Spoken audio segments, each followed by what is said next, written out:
Kon'Enra everyone, ni hao hello, I am Enra Okibi, reclusive smoke god drifting your way. How are you? How's everyone doing today?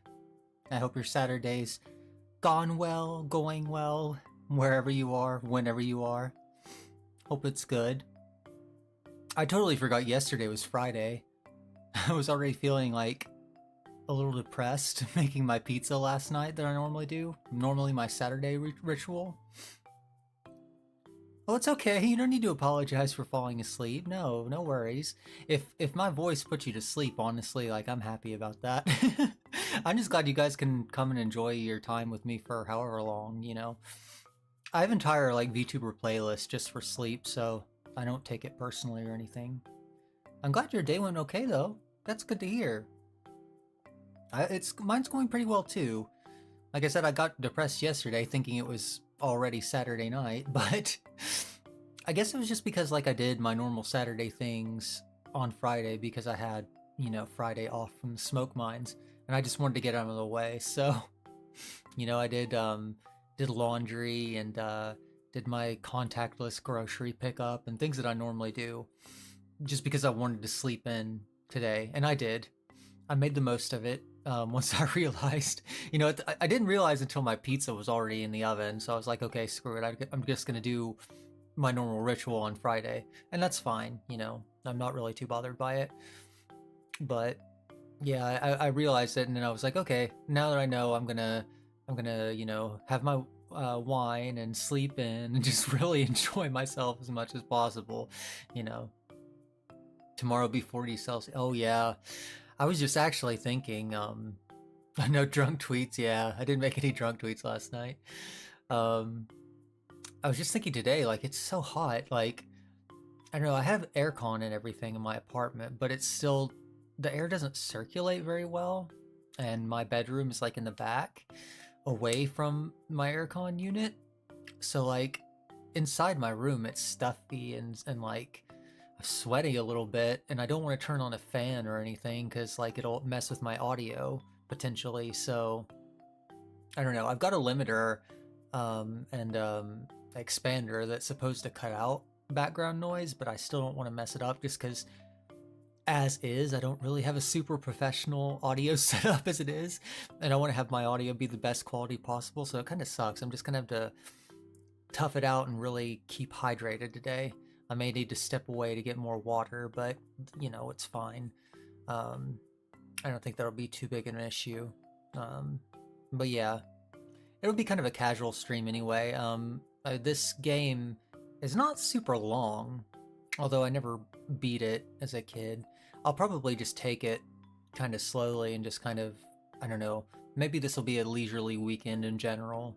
And also I did a longer stream than normal yesterday too for the Slayer's X game, so maybe it'll be a shorter stream. Maybe I'll just go about halfway if I can get that far, and we'll see. I never beat this game as a kid, even though I did play it a lot. Obviously, like, it was everywhere. It was a huge game at the time. The graphics on it at the time were, like, mind-blowing. So I think everybody at least got, you know, their hands on it just to experience it. But I've really been looking forward to playing it since I started streaming, really. And I've never really been a Donkey Kong guy, but, you know, I want to have that experience of playing through it. And with Donkey Kong Bonanza, I've been even more excited about it because that looks like such a wonderful game. I was getting super emotional from the direct they did with, you know, Pauline singing with Donkey Kong and them falling together and singing, like, Donkey Kong theme song with lyrics. It made, like, my heart melt. A lot of people said it was giving them Wreck-It Ralph vibes, which is appropriate since it was based on Donkey Kong, but yeah, it was just really cute. It looks like it's going to be like a Disney movie, but like a Nintendo game version of that. I'm just really excited about it. And for me, it's like also a return to my childhood, experiencing this game again. Because if I've played any of it, it's been like a couple of stages. Actually, the funny thing is, like, I used to go to like a grocery store, and this grocery store had like a kids section in it, where like parents could drop off their kids while they go shopping, which is actually a really cool idea. But they had like a Super Nintendo in this kids area, and I would play it while they would go shopping, and they had like Donkey Kong Country. They had a couple Super Nintendo games there, a couple different ones, but I always played Donkey Kong there, and I never got very far. But yeah, I never actually even owned the game as a kid, so it'll be my first time really playing through it and really experiencing it. I know a lot of people love this game, so yeah, I'm looking forward to it. You never watched Wreck-It Ralph? I recommend it, at least the first one. The second one is, I mean, some people think it's bad, but I think it's okay. I think it's a cute movie. It's a very like 2010s movie. But it's cute. It's very cute and heartwarming. I think the dynamic of the relationship of like the two main characters in Wreck-It Ralph is what people are reminded of in the Donkey Kong Bonanza trailer. Yeah. You installed Donkey Kong Country today, so you'll play it? Yeah, hopefully. Hopefully you'll enjoy it too. I mean, aesthetically, it's a very cool game, and Rare does great music. Was it, who's the composer for Rare? I know, like, it's something, I forget his name, but he does, like, the compositions for pretty much all the Rareware games, or did back in the day, and they're all, like, classic soundtracks. He really wanted to push like the Super Nintendo to its limits in terms of music that it was capable of. So a lot of memorable tracks, a lot of memorable stages. Like I said, this game means a lot to a lot of people. I just never got to fully experience it when I was younger because I didn't have it. Thought you saw your dog going in the backfields, following a stray cat. Oh no! Well, I hope your doggy's okay. Oh, oh, poor thing. Yeah, sometimes animals do that, but I know at least your doggy's got a good home, so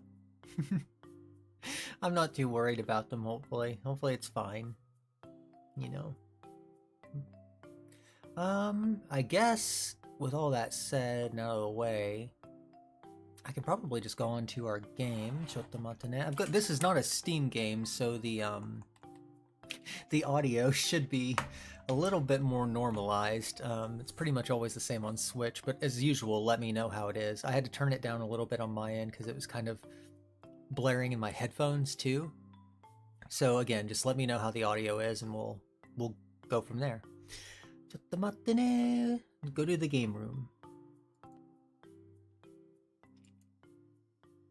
Alright, and I'm playing on Switch Online, so let me go ahead and get my controller out. And we'll get started. Okay. There we go. And let me see one thing. Okay. Boom, there we are. There should be no audio this time. Or not right now. Not this time, but not right now because we're in the game selection menu. But there you go. Back at your home country is so much better than Vienna. I'm glad you're back home. Glad you're having a good time. I know going home always feels nice. I saw Roboco and I think Flare are in Austria right now with Chiara. That's why Roboco made a tweet in German, and I didn't really understand why at first, but then I saw that she was doing a collab with Chiara. I was like, oh, okay. And then she was talking about like seeing the Danube and stuff. And having seen the Danube in Vienna before too, it's really beautiful. So I was glad that she got to see that too. I think they went to the Prater also, and that was nice. Hopefully they had a lot of fun. But yeah, I hope you're having a good time being back home too. It's good to just return to a comfortable space, especially in this world. So I completely understand. Let's see, let's go ahead and get started. Let me know again if the audio's okay. It looks okay on the equalizer, but it's hard to tell because I only hear through my headphones. One player. Congo Jungle. Jungle hijinks. Oh, hold on 1 second. My tracking seems to be reversed. That's an easy fix. It's because I'm using a different monitor than on Steam games. I can fix that real quick. Just need to do that. Okay. Fun things of being a VTuber. Alright.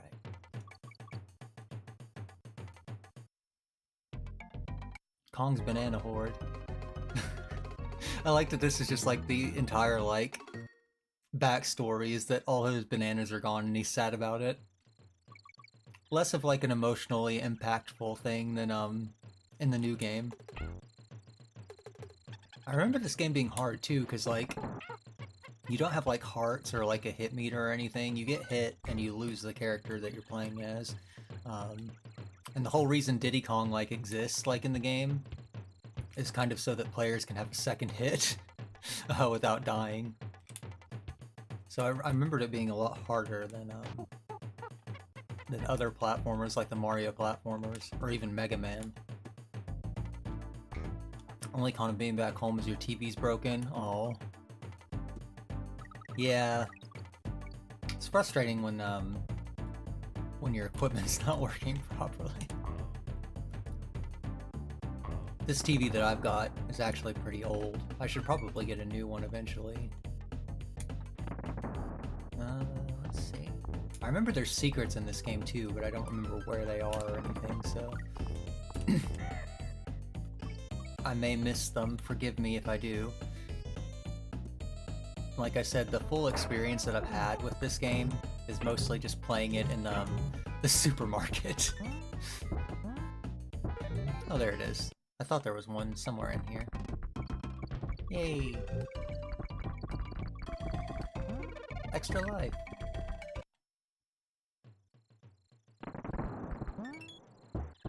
I don't know what that does. Oh yeah, that gives you an extra life too. Okay, good. Good to know. Is there another one in here? There is, yay! Okay. Yay. Got it!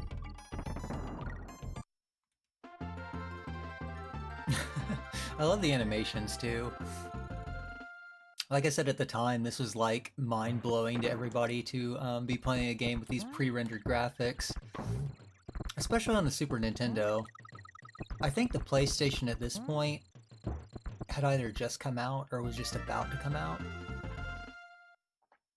I don't remember. But still, like, it was still in the time when we were very much used to, like, regular pixel art in the 16-bit era. And so anything that looked like this was just like, and especially on CRT TVs where it kind of smoothed out the picture, it was just like something we'd never really seen before. And I think it was pretty much what kept Nintendo competitive for a while against Sony, because they kind of got their butts kicked by the PlayStation when it came out. They still, I mean, the PlayStation still kind of won that battle long term. Oops, I died. But it kept them in the game. It kept them from going under.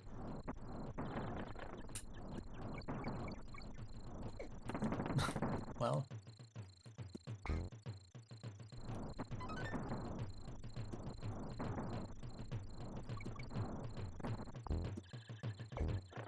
Yeah, there's a lot of music tracks in here too. This one, I mean, of course, is iconic. You know, it's the theme song that was in like Super Smash Brothers and stuff, and they recapped it in the Donkey Kong Bonanza trailer, but I think that there's one aquatic level, I forget what it's called, but that one is also super iconic.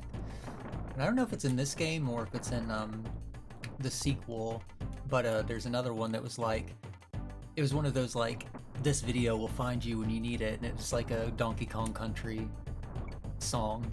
So, I know that the music means a lot to people. I didn't play too many Rare games, period, when I was growing up. The one that I did play was Diddy Kong Racing for the N64, which is one of my favorite games of all time. And it had the same composer, so I can understand that music being iconic to people. Because Diddy Kong Racing, like, I still get songs from that game stuck in my head, especially like the Christmassy wintry soundtrack from that game, or wintry levels in that game is so good. So good. I hope they bring that to Switch Online. I don't know though, because like it's complicated with the rights, because that game, like some of the characters are owned by Rare. I mean, most of the characters are owned by Rare, actually. Dang it. But Diddy Kong is like a joint venture between Nintendo and Rare. That's how he appears in like Mario Kart and stuff. I don't know. It's kind of complicated, and Rare has been going through it lately with Microsoft. They just canceled like a Perfect Dark remake and I think another project they were doing, and they're kind of like a shell of what they once were. So yeah, I don't know. I don't know how that's gonna work out. But we did have some games that they made come to Switch Online. We had GoldenEye, for example, and Perfect Dark, the original. So who knows? Of course, some of the Donkey Kong games have come, but not Diddy Kong Racing. Still holding out on that one. If it does come out, then I'm definitely playing it. Like if it is on Switch Online, I'm definitely playing that like as soon as I can. That's an all-timer for me. It's one of my super comfort games, like Kirby Superstar is another one that's like that, which I also need to play again sometime. Maybe I'll play it soon. Haven't seen you in this neck of the woods in a long time. You can find the fun in ropey rampage between a rock and a hard place. I heard that Espresso the ostrich can't jump on baddies. I guess his legs are too thin.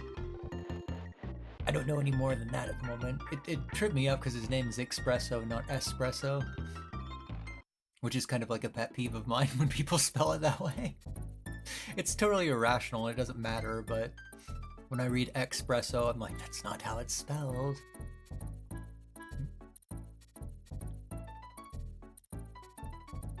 Reptile Rumble. I saw some people getting like hung up on like lore implications for Donkey Kong Bonanza also. And I get it, like I'm a Zelda fan and I wish that there was more consistent Zelda lore also, but I don't think Nintendo really cares, to be honest. That's kind of how they've been with Zelda. Like, eventually they gave us a timeline and it was like, okay, here you go. Here's something we threw together. But like, I know that like, in this game, Cranky Kong is supposed to be like the original arcade Donkey Kong, and Donkey Kong is supposed to be like Donkey Kong Jr. But I just don't think they care. I don't think Nintendo is interested in maintaining that lore. It seems like they're kind of just rebooting the series and doing whatever they want with it. The official Nintendo response anytime they're questioned on something like that is kind of like, just don't worry about it and have fun. I think I probably said it before too, but in the second Austin Powers movie, there's a part when Austin Powers is pointing out like time travel paradoxes, and Basil, his assistant, just like, well, I suggest you don't think too deeply about it, Austin, and you at home too. And it's kind of just like, that's the Nintendo attitude with their lore. So, yeah, I'm not expecting anything consistent with anything that's been established thus far. It just looks like it's going to be a very sweet, fun game. A lot deeper than I thought it would be initially, too. Pauline being in it adds a really nice dynamic to it. Not that people don't love Donkey Kong as a character, for understandable reasons, but Donkey Kong canonically doesn't really talk or anything, or provide, like, too much in terms of, like, stuff you can directly relate to, I guess. He's just a monkey who wants bananas, which is awesome, again, but, you know, having that dynamic between him and Pauline, I think, is going to be something very special. Snorted when I mentioned Austin Powers 700th time, yeah. It's just that one scene is very relevant. It's an all-time movie scene for me. I get caught up in it too, because like, I love time travel stories, And just as someone who loves time travel, like, you can't think too deeply about those sorts of things. There's so many things wrong with the premise of time travel in general that you're gonna have like paradoxes and all kinds of uncomfortable stuff that you can't really hammer out. So don't think about it too deeply is good advice. I definitely recommend that for anybody who's interested in time travel stories. This is the music track that everybody loves. Oh, I forgot those things can hurt you. And I remember like hearing, maybe it was a Did You Know Gaming video where they talked about the composer for Donkey Kong Country making this track and like figuring out how he could do it on the Super Nintendo. It's like, yeah, I don't know how I can push it to those limits.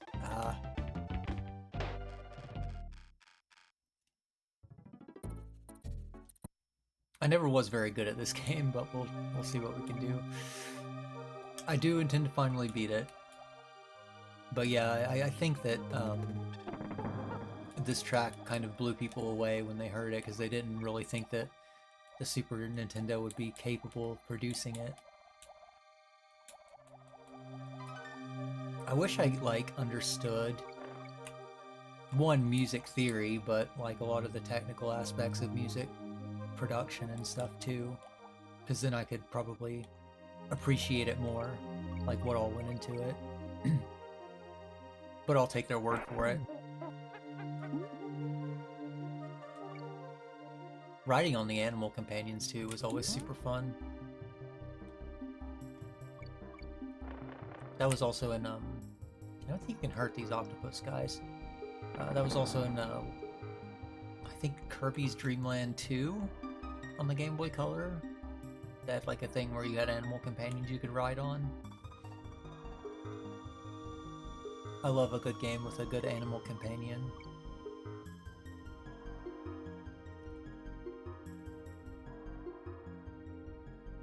Just changing up the control scheme too is also really nice.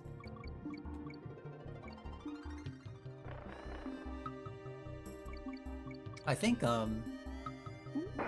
it's hard for them to do too, and the like the NES did not allow for it. Like they wanted to have like Yoshi, for example, and the Mario series. Like they had him as a concept since like the NES era, but they didn't really have a way to pull it off until the Super Nintendo. I remember a secret in here too. Nice. But being able to switch up like the control schemes and the sprite sizes and stuff just wasn't a thing that you could do until the Super Nintendo came out. I forgot you can get back on them, that's nice. Kind of like Yoshi. Oh, I missed the O, dang it. Again, I don't like all of my gaming sessions. I'm not planning on making this a 100% completionist run. I just want to have fun, you know?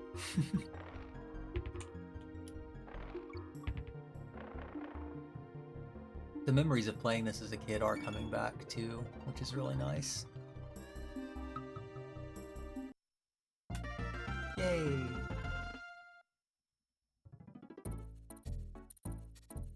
Is Funky Kong? Yes, it is.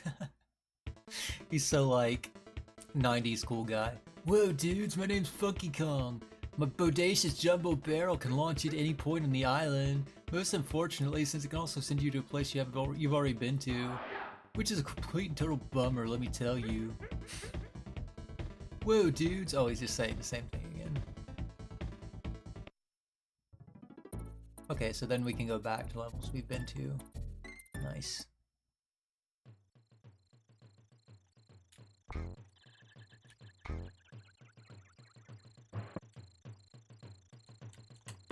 Oh, okay. I thought I was like, did the game freeze?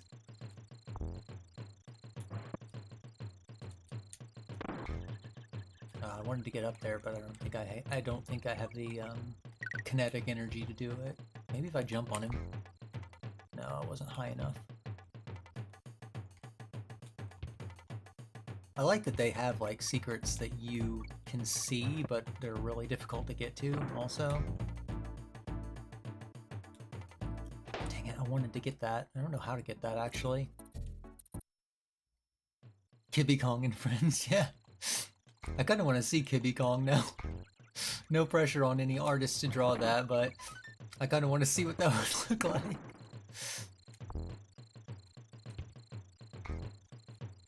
Although that might be kind of horrifying too. As long as it's not in the style of like the Donkey Kong Country animated series. That one was, well, even in the 90s it was not not regarded as being good, I will say. It freaked me out too because they like portrayed the bad guy in it, which I don't know if it was King K. Rool or not. I don't recall. But they portrayed like the bad guy as like having nipples. Which, one, like, why? Like, why that detail? But also they're like lizards, they're crocodiles, like they don't have those. You don't need to include them, my dude. Dang it. I was trying to land on him. And that was like, of all the things wrong with that cartoon, that was only one of them, you know. There was a lot more that made that cartoon not good, but definitely on the list, I would say. I never watched it avidly, I just remember seeing it a few times. And needless to say, it did not capture my attention. And I watched a lot of bad, dumb cartoons, but still. Ooh. I don't know what I did to get up there, but I'll take it. I guess it was like impressive in that it was one of the earliest like fully computer generated cartoons. It wasn't the first, that was Reboot. But yeah, beyond like that, it's not really worth watching. Although you can watch all of it on YouTube now. I think I saw the other day that they uploaded the entire series on YouTube. Again, it's kind of it's 90s in a bad way. I will say that. What have I been watching? Like I said, I mean, it was on. Back in the day, we didn't really have a choice, you know? Especially at the time when I didn't have cable, because it was on a network. So I couldn't watch, like, a lot of the cartoons that I wanted to for a brief period. But it was on, like, network TV in on the weekends, on Saturday mornings. And it was interesting.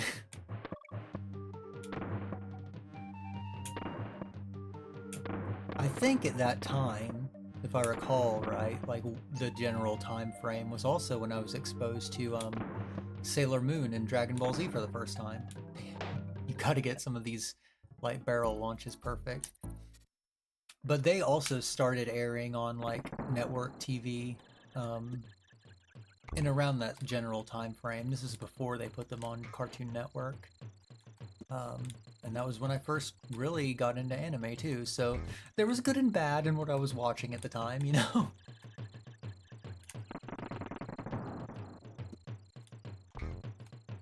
I just don't think, like, for example, if you're like looking for nostalgia and something to watch, like, for people of my generation, I don't even think it's really worth a nostalgia watch to watch the old Donkey Kong Country cartoon. Maybe for like 5 minutes, but it just wasn't very good. Ow, God.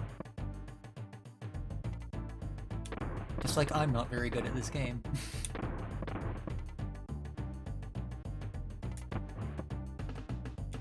Really like lock in on this barrel part, I think. No.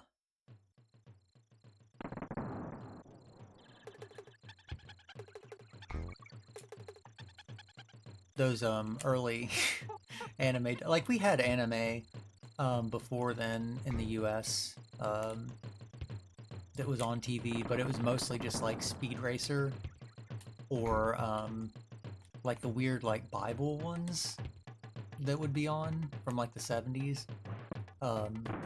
Or like I think the Sci-Fi Channel had like random 80s anime movies on like at 3 a.m. or something. But we didn't really have like any like full-on anime series on TV accessible really until like the late 90s, probably about 1997 or 98 I want to say is when I saw it for the first time.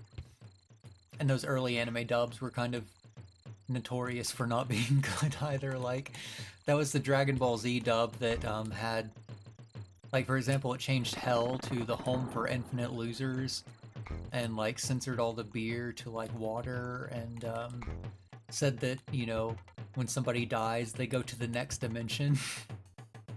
Which even as a kid confused me. It was the infamous like Sailor Moon dub where was it Sailor Uranus and Sailor Pluto were cousins? Not Sailor Pluto, Sailor Uranus and Sailor Neptune were cousins. Because I guess they didn't want to, I don't know, girls being in a relationship was too scary. But yeah. For what it was still an awesome experience to be able to finally see that, and I didn't know what I had been missing until I really got into anime. But immediately I was in love, so my weebdom has continued ever since that fateful day. Home of Infinite Losers, yeah, it's a legendary thing. Like, I don't know, as much as I don't look back on the Donkey Kong Country cartoon for being good, like I do find the early Dragon Ball Z dub endearing just because it was so bad in so many ways.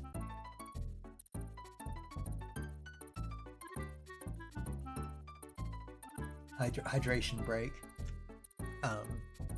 But that was also where they had the thing that I mentioned before where Krillin and Gohan were on Namek, and I think they're flying away from one of the fights that they had on there in the Namek saga, and Krillin's like, turn up the heat, and then Gohan's like, solid, and it's just so, it's so bad.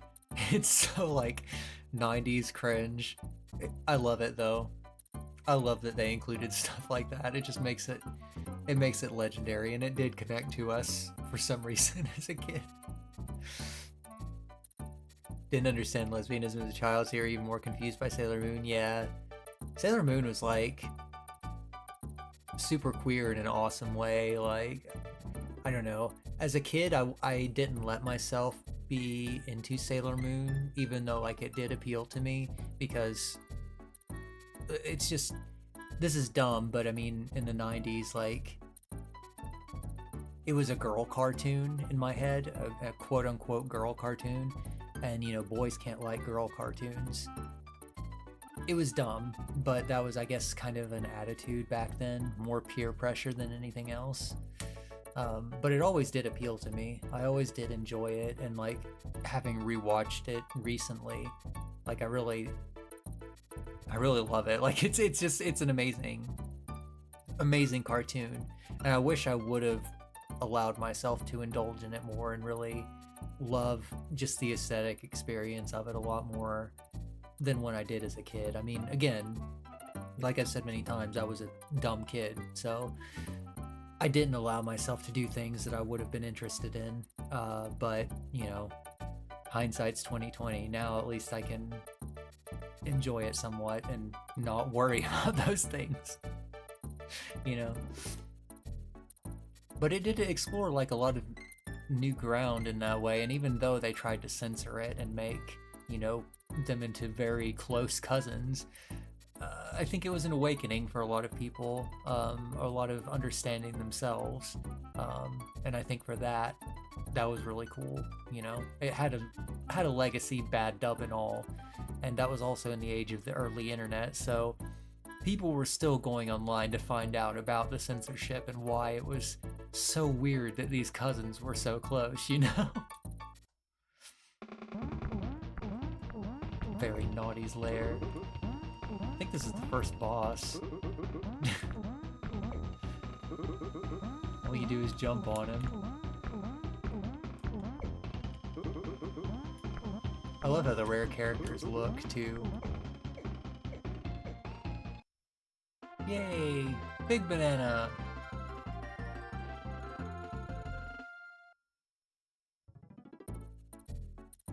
Monkey Mines. Ooh. I think this is like the second stage. Yeah, we're kind of breezing through this game. I think there's like 7 stages total in this game, I want to say. I kind of looked it up beforehand. I mean, it's not super spoilers because it's a platformer, but I kind of wanted to pace out the stream. I don't think it'll be like a long series or anything. Ooh, the frog. I forgot about him. Nice. He can jump higher. That's his whole thing. Yay. I mean, like, looking at this game, it's still, like, for 1994, this looks damn good. Like, this looks better and, like, has, like, I don't know, more of an impressive legacy than a lot of, like, games that have tried to be photorealistic and super or less stylized but more photorealistic today. It just holds up really well. That's what I was looking for. The phrases holds up well. Oh yeah, and you can jump on the bees with this guy too. Nice. Oh yeah, now we got a bonus level. Oh, I love this. And you can glide with the little ostrich. Awesome. Fell off though, so that's not good.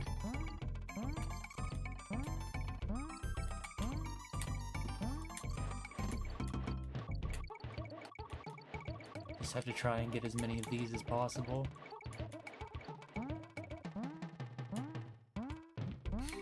I like that it's wearing like tennis shoes too. That white sneaker look is so like, especially like the white sneaker high tops. That's very like early 90s. I never had, I don't think, any like high top sneakers though. I just had like what would still be considered, I guess, like dad tennis shoes. Like the typical dad barbecue tennis shoes. Like, what's the name of the brand? I forget what the brand is, but there's a specific brand that's like associated with like that. I was not like very fashion aware as a child, so I always looked kind of sloppy and thrown together and not cool. Not in style. I think I had mostly like hand-me-downs and stuff. I did have some awesome, like, Velcro sneakers when I was a kid, though. I think I had, like... I had, like, several pairs, but one of them was, like, Ninja Turtles pairs, and that was awesome. And I had, like, some of the sneakers with lights, which was very... it was, like, a fad for a while in the 90s. You spilled water on yourself, you blame Diddy Kong. Diddy Kong does have kind of like that, mischievous, like, 90s kid energy, too. I think that's what they were going for. And they did with a lot of characters back then. Like, Sonic, of course, is, like, the cool, like, I don't care, kind of, like, 90s kid personality. Kind of like a Bart Simpson mischievous brat. Oh, I guess I'm just supposed to jump there. Oh well. But yeah, that was a whole thing too. Just like the underachieving mischievous brat.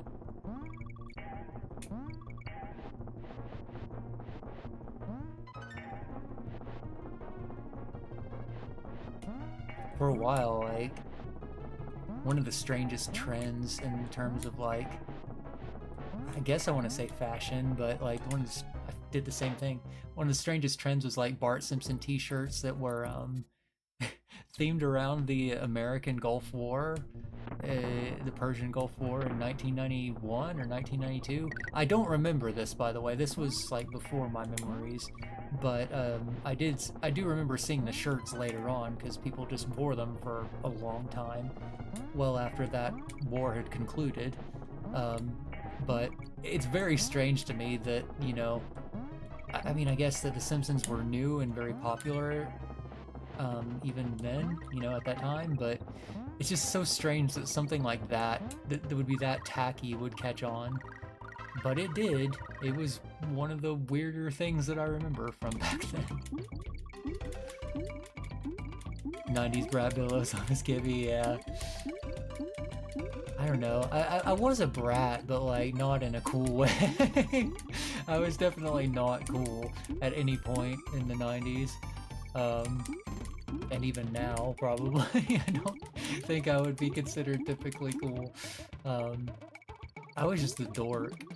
I was, you know, into video games in a time when video games were not, you know, popular or looked upon favorably. I didn't understand sports in a time when sports was also very popular. It was like the heyday of like Michael Jordan and like, I don't know, I was gonna say like football quarterbacks, but I don't know like American football quarterbacks from the 90s that well. I guess like Brett Favre was probably playing back then. I don't remember. But yeah, like case in point, I was not regarded as cool back in these days at all. I wanted to be, but I was not.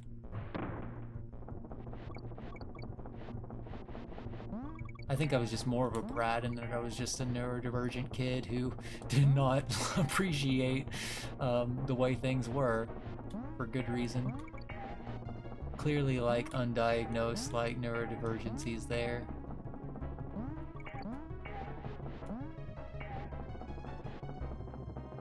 Like to the point where I was like taken out of classes because like I didn't understand social conventions well enough. And the guidance counselors were like, "Are you okay?" Like I wasn't, I don't know, disruptive or, that was bad. I wasn't disruptive or like mean or hostile to anybody or anything. I was just awkward. I was really weird and like, I don't know, there wasn't a lot of understanding, much less than there is, I guess you have to be in the car, never mind. Much less than there is today, and even today it's not great around that sort of thing, so basically the adults didn't really know what was going on and they were just kind of like reinforcing the idea that I was weird, and I already knew this, so they didn't really have to tell me twice. But man, this game is like, doesn't give you a lot of chances. What was I saying? Oh, but I was like okay with it because I got to, you know, get out of class, and the guidance counselor had like a Nintendo, so I just went like to the guidance counselor's office and played Nintendo instead of like sitting around in math class, and I was okay with that. But yeah, I had a pretty rough time growing up. I was fine when I got to be by myself, which is really not that different than how I am today. Fine on my own, just like being around other kids who didn't appreciate or understand me. That was rough. Oh god. I'm not good at the minecart sections.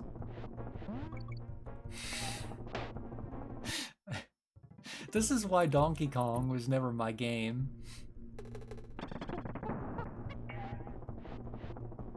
Donkey Kong used to not appeal to me a lot as a character either, and I mean, it's still like probably not my favorite. I'm more connected with Link for various reasons, but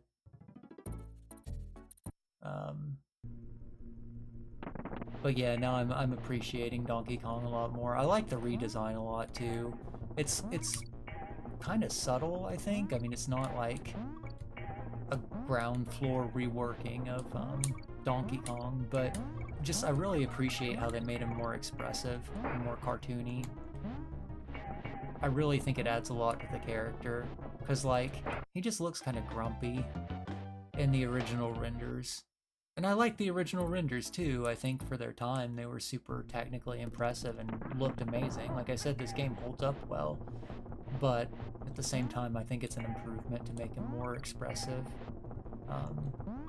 to show off more range in him. And I think it's kind of necessary too if you're gonna make him into more of a, you know, main character like they're wanting to do, especially if they do like a Donkey Kong movie. I really liked how he looked in the Mario movie, and Seth Rogen, I mean, he did everything he needed to do to be Donkey Kong, so... Oh my god. How did kids beat this game as a kid? In Smoke Eye, I would have been a fan club of Billows. I wish I did. I wish I did. In high school, I think I just kind of kept to myself, mostly. I also moved a lot in high school.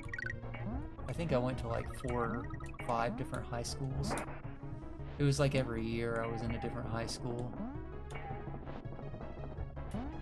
So I never really had any friends in those years, because I just wasn't in a place long enough for that. I'm so bad at this. Yeah, this may have to definitely be at least a 2-parter stream, but I'm okay with that. I'm still having fun with it, but I'm just not good at this game. I'm trying to remember, like, a lot of my high school years I don't really have a lot of memories of because I didn't really do a lot. Like, I would come home and, like, kind of like, in typical Kibby fashion, just, like, pass out and fall asleep. Oh my god. Kibby questioning his capabilities through a children's game, yeah. Yeah, well, I mean, like I said, I don't think I ever really got this far playing, not on my own. I think I saw kids playing the game and who'd gotten to the minecart stages, so I was aware that they were in this game, but I don't remember them. At least I got an extra life, so that cancels out the dying there.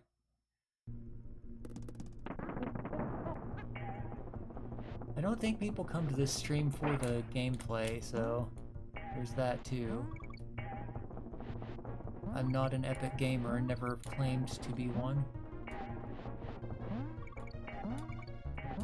This is, I mean, like I said, this is kind of a new experience for me too. So you, Billows, and me are experiencing this together kind of for the first time. That is if you're not like a fan of Donkey Kong Country, in which case you're probably like, what the hell is he doing? Why does he suck at this so much? And to that I say, I'm sorry, I'm really trying my best here. But these games were pretty difficult. They were definitely more difficult than Mario games. I used to think I was awesome at video games as a kid, because I could beat Mario games, but clearly not. Whoa. I don't have like a lot of reaction time. Maybe I should just like lock in here. Oh my god. Ah, too close. I keep doing that. I keep jumping too soon. I think like minecart sections are just bad for people with anxiety. Because like I get that adrenaline spike, you know, as soon as I see something, but it's still not necessarily time to jump and I react too early. So I've got to kind of calm down. Lock in here, Kibby. I think there's a lot of minecart sections in this level though, so I'll get there. Did it again.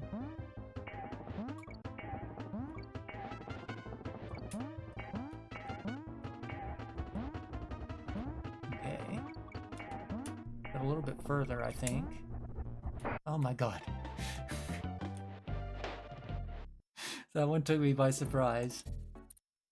Came here to watch me fail. Well, I'm okay with that. As long as you're having fun, that's really all that matters. I mean, it's supposed to be entertaining, so as long as I'm doing that, then I'm doing my job, so to speak. Even though it's not technically my job. doing my hobby.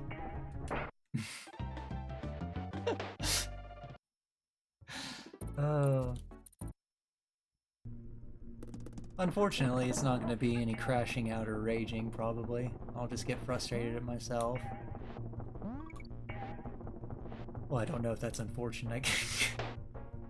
I guess it depends on what you are interested in. So here's the game over screen, so you get to see that.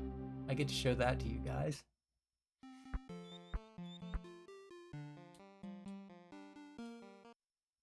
Please tell me it's okay. Oh, I'm back in the Congo jungle. Oh, I didn't save. Oh no.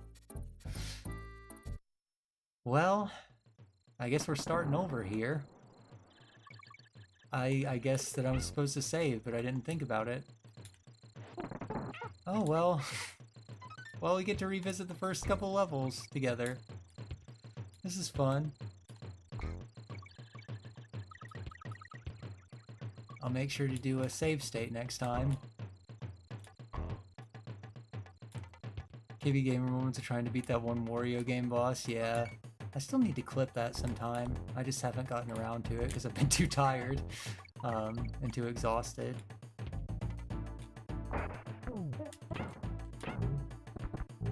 Oh, but I will. I'll definitely get around to that eventually. That was a good moment. I think watching those kind of like semi-frustrating moments are in a lot of ways the most entertaining ones. And I don't really take myself too seriously when it comes to video games, so I don't mind it. I still had a lot of fun with that playthrough. I love that game. I think, like I said, when I had a Game Boy Advance, when I had my Game Boy Advance, I think that was probably like my most played game on the system, and it's one of the best. Wario Land 4 is just really, really good. I mean, obviously it inspired Pizza Tower and all that, so it had to have a following, a dedicated following to it. I like that a lot of games are doing like spiritual successors now. A game that like is not exactly the same, but it's clearly inspired by a certain game and follows in the footsteps gameplay wise. I think that's really cool. You're seeing that from a lot of people who grew up appreciating a certain game, going back and recreating it, basically. And in the absence of a lot of those series like having proper follow-ups, in a lot of ways it's how they live on. And I just think that's really cool to see. There was even, I saw that, I think it was last year sometime, they came out with like a spiritual successor to the, as I die again, they came out with a spiritual successor to the Zelda CDI games, which is it's a pretty like obscure pool for a lot of people outside of like the YouTube poops that they made out of the terrible animations from those games. But a lot of people apparently found charm in that and wanted to make us, like I said, a spiritual successor to it, and it looks amazing. It's very much in the style of those CDI games. So if that's something you're interested in, I think it's called Arzette, A-R-Z-E-T-T-E.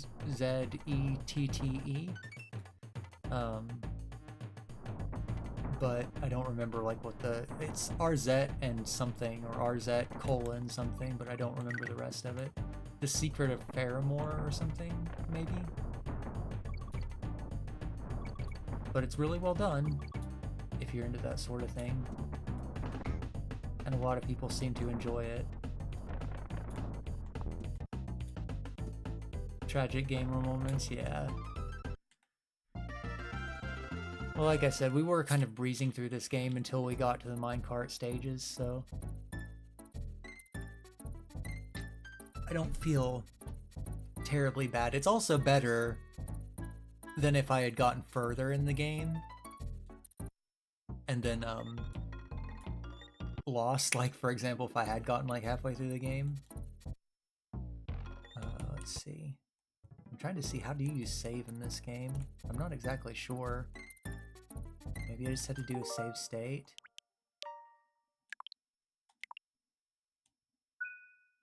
I think I had played this a while back, but again, I hadn't really gotten any further than when I did as a kid, so again, this is still like my first actual playthrough of the game where I'm planning to beat it.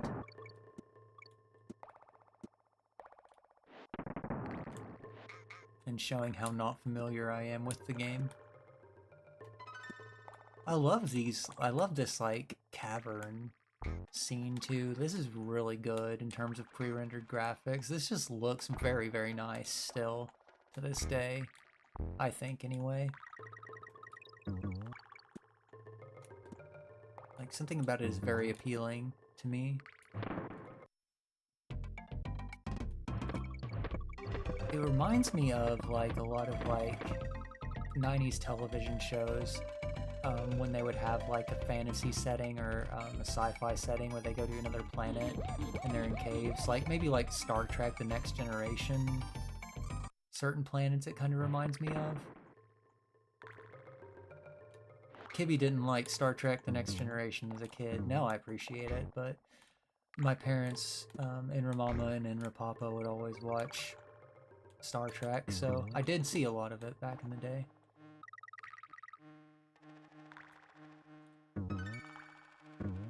No, I think it's actually kind of a comforting series to me, just because it's got like, I don't know, it has kind of weird vibes. Like it has kind of, I want to say like almost like liminal spaces vibes to it, in a way. Like it's just like this very like sterile, sanitized, like late 80s, early 90s feel to it. Kind of like being in like a doctor's office or something in the 90s is how I want to describe it. Or like any kind of like corporate office even. Just that kind of environment with like the kind of abstract paintings with like, I don't know, like muted but comforting colors. That's the kind of specific feel it gives me watching that show now. And it's one that I can fall asleep to also, which is important to me. Like I have problems crashing and falling asleep when I don't want to, but when I do actually try to go to sleep, then I actually have insomnia. It sucks so bad. So I have to have something to put on to comfort me and calm my brain. Donkey Kong was emoting, yeah. Alright, now I'll just keep creating suspend points. Because I don't remember how to save in this game. I think you can, but I don't know how.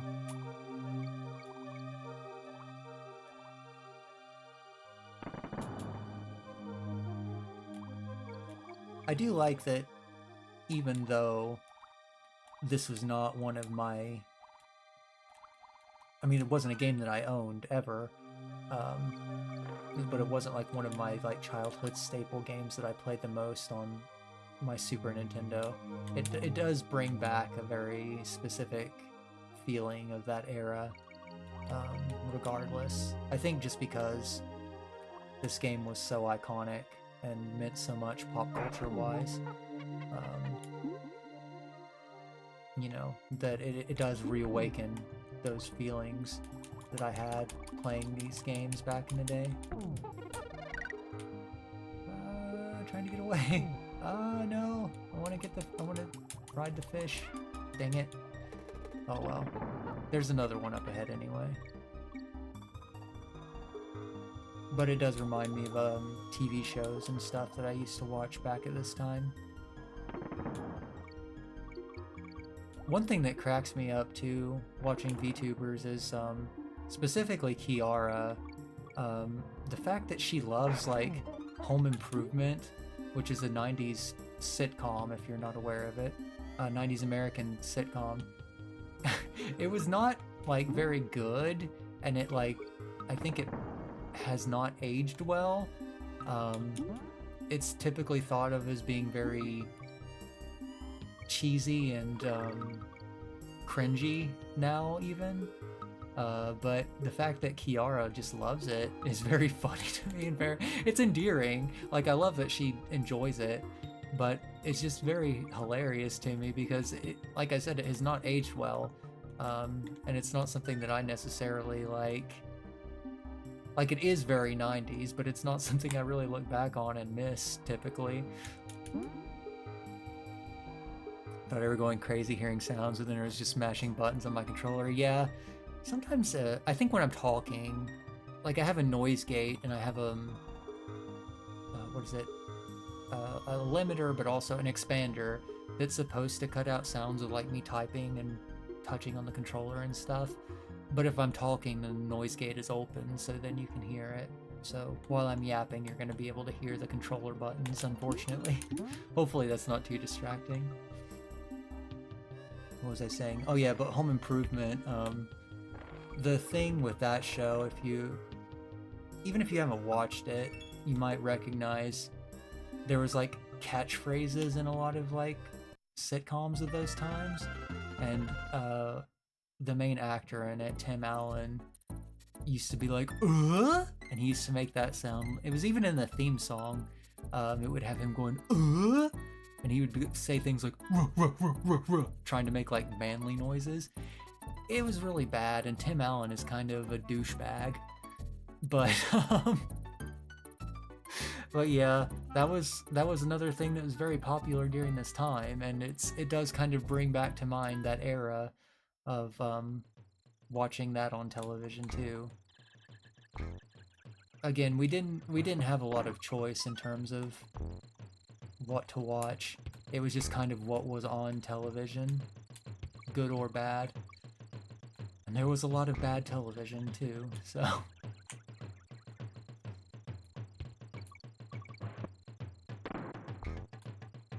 Again, nothing against anybody, dang it, who does like that show. I want to emphasize that I don't judge.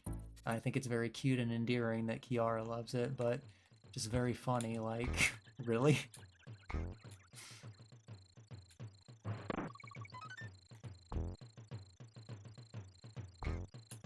Another show that I think Enra Mama and Enra Papa used to watch all the time. Actually, there were two shows. They were kind of like sibling shows, or sister shows, I guess you could call it. But there was a show called Hercules, The Legendary Journeys, with Kevin Sorbo, who's also a major douchebag. But then there was also Xena Warrior Princess, which had, oh, what's her name? Lucy Lawless, that's her name. And they were just like very cheesy fantasy series. Like, if you find clips of these shows online, they're like, how did this ever get aired? Like, it's very absurd, I think. It probably did not age well either. But I remember them being very campy and very over the top. And it was always one of those TV shows that would be on at dinner time.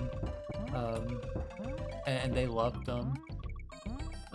But it's a good example of just the kind of stuff that was always on air.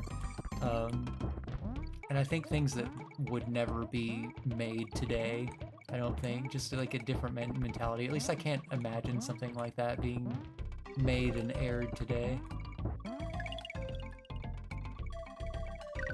Thought a bird was trying to break into your window. Oh no. Hopefully it's okay, and hopefully your window's okay.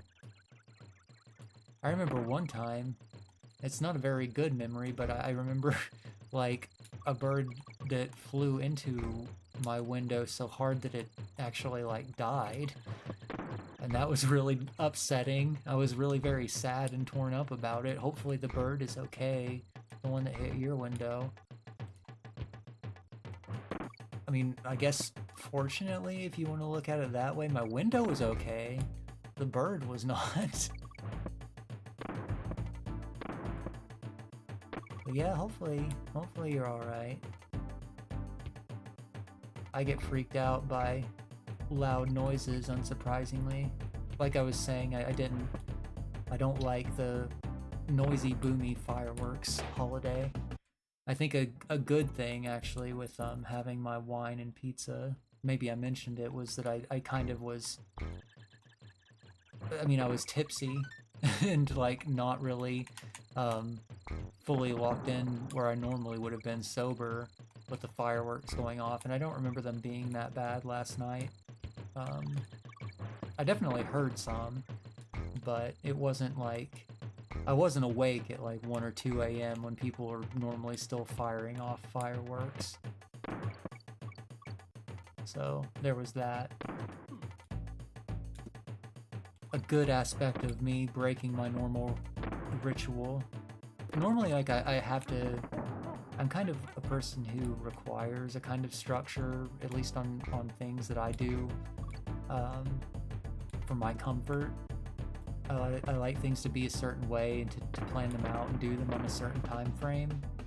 I'm not an organized person by any means, don't get me wrong, but my creature comfort rituals I like to have a certain way. So I normally get kind of a little upset if things don't go according to plan. But I was okay with it last night for those reasons. Let's see. Does that do anything? Oh, I hit the Kremling instead. Kibby alcoholism saves the day. It definitely did last night. It was nice. The pizza was really good too. I mean, it was again my usual pizza that I do. Although I put like bacon bits on it, which is really a nice addition. So it was like corn and bacon bits and roasted broccoli. Really good.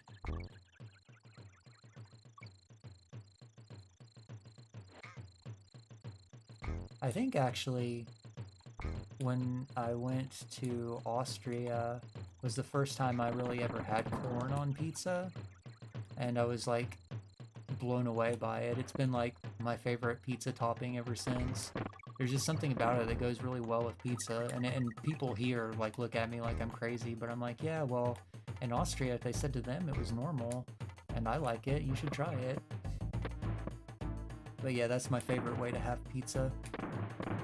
I don't like pineapple on pizza, for anyone curious about that, but I also don't look down on anyone who does. It's just, I don't typically like things too sweet on my pizza. I think it clashes for me with the flavors. I prefer savory things. I know corn is a little bit sweet, but I think it's like just right to me, personally speaking. Corn on pizza is a must, yeah. It's really good. I recommend if you haven't tried it, just... Oh, here's Candy's save point. I just didn't read it last time. Okay. The save point. Okay, 7% game done. Nice. Second way through. Very naughty's lair. Yeah, I'd never tried it before, and then when I went there to visit, I ordered pizza because I was kind of craving it, I guess. And I saw the corn pizza and asked about it, and they were like, "Oh yeah, it's normal here. We have it a lot." And I was like, "Okay, I'll try it," because I'm not averse to trying new things, and I was just like hooked. I was like, "Where's this been all my life?" They do it a lot in Japan too. I mean, Japan and other East Asian countries like corn a lot. Like, I think Koreans eat like corn with cheese as like a comfort food a lot. But corn on pizza is also very common in Japan. Then again, in Japan, they like to have like mayo and stuff and like fish on their pizzas. So it can be quite different. I'm not all about that typically, but the corn on the pizza I do appreciate. Japanese pizza gets weird, guys. Like it's worth trying maybe because it's so different, but it can get pretty weird out there. Japanese mayo too is better, I want to say, than like American mayo. Oh, I fell off the edge. Than American mayo in particular, I don't know. I think mayo in a lot of other countries, because I don't know, I think American mayo is okay, but I prefer like mayonnaise from other countries. They just do it better. Like mayonnaise in Europe, I think I don't know how to describe it, like heartier and more rich than American mayo. It just seems like it's more, I don't know. I don't really know how if there's any difference in how they prepare it. I mean, I guess there has to be, but it tastes better to me. And Japanese mayo, like the Kewpie mayo, is really, really good. So having it on pizza in of itself isn't bad, but it's just very, very different.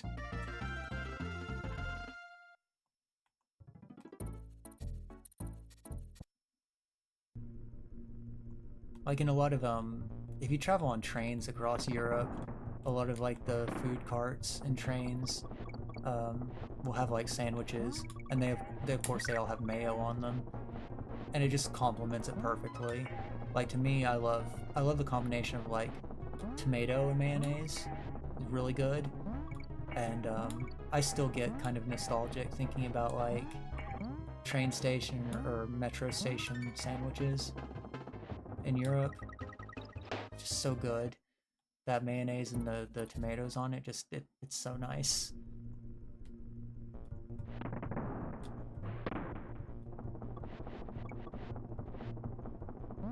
And unfortunately, like I said, the mayo here is not quite up to specs, so I can't fully recreate that taste.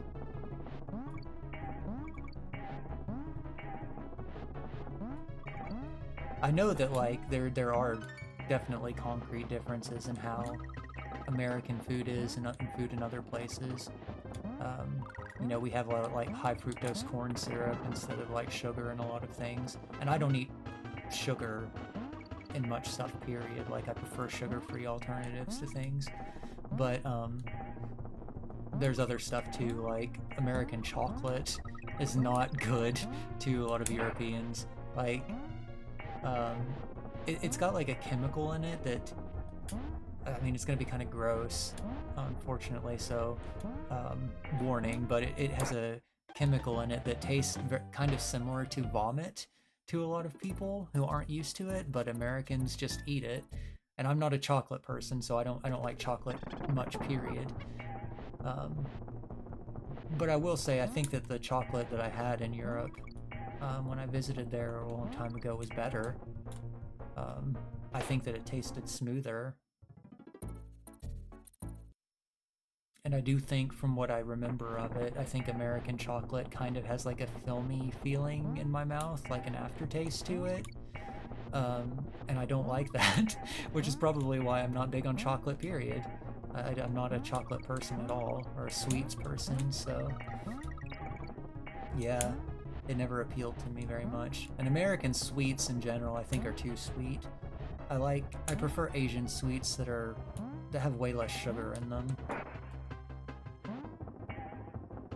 It's just like, it's too overwhelming, and like my mouth just gets, it just doesn't feel right after eating American sweets. So I even as a kid, I didn't really like them that much.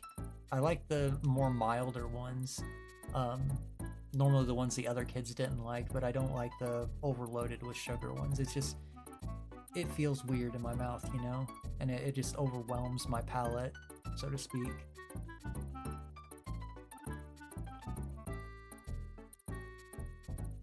Kibby the mayonnaise connoisseur. Yeah. I have a lot of opinions on mayonnaise in particular. Chocolate makes your mouth burn? Yeah. It's not my favorite thing. It was never my favorite thing as a kid. Like I said, I don't like sweets. I prefer savory food in general, always. It's always been that way. They would even ask me, like, what kind of cake do you want for your birthday? And I was like, I don't like cake, actually.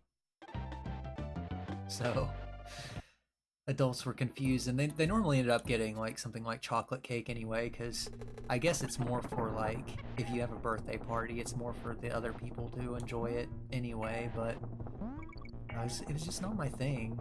Or they'd have cupcakes at school, and I was like, can I not get one?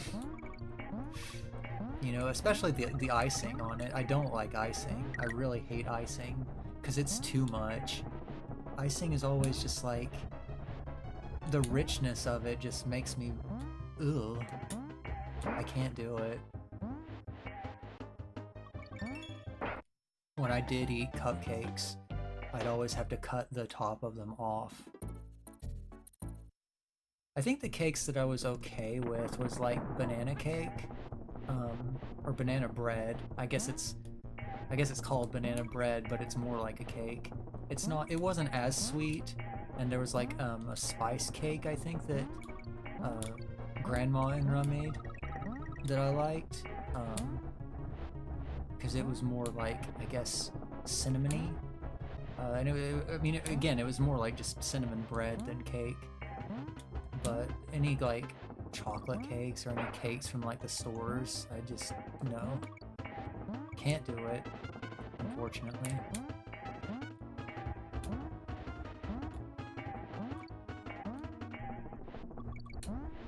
At Halloween, I think I would give a lot of my candy away to my siblings, which they appreciated very much. Oh my god. Minecart Carnage, it's a very apt title. Because I'm definitely like getting mangled by this stage. I didn't do a save point or anything either, which I probably should if I die again, or if I live, either one. I did save the game, but oh my god, it was right before that last boss. Not that it's going back that far, but still. I do want to beat this game eventually, however long it takes. Oh my god, I thought I cleared him that time. Okay, well, that's fine. I'll just create a suspend point anyway. I've only got 8 lives, but it's okay, it's fine. If I can get past these stages, then I think I'll be okay. I think the sequels to this game, Donkey Kong Country 2 and 3, are even harder, actually. And I want to play those too, but of course I've got to beat this one first. I don't know if I'll play them right away or do Donkey Kong back to back. I kind of don't really have like concrete plans with a lot of my streams. I just kind of, you know, go on vibes, like what feels right. I'm just gonna load this suspend point. But we'll see. I don't, part of me doesn't want to play like the same kind of game or the same series back to back to back and just kind of like overwhelm everybody with the same thing. Like I think that in general variety is good for streamers. And actually most streamers do more variety than I do, and they'll play like multiple games at a time. But like for me, it's just easier attention span wise if I can focus on one game at a time and actually just like beat it to completion and then move on to the next one. So that's probably how I'm gonna do things, but I don't know what I'm gonna play after this until Donkey Kong Bonanza comes out. That's the only real, you know, space I've cleared out on my calendar, so to speak, is for Bonanza. And that's not until the 17th, so the weekend of the 17th is when I'll play it. The 18th, I think, is the Friday. So that's the date that I'll play that for however long it takes to beat it.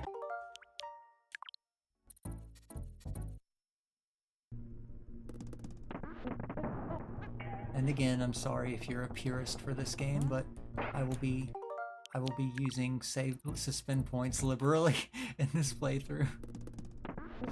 Just because, again, I'm not good at this game, and I want to experience beating it. It may be cheap, but I'm still having fun. I say as I go off the edge.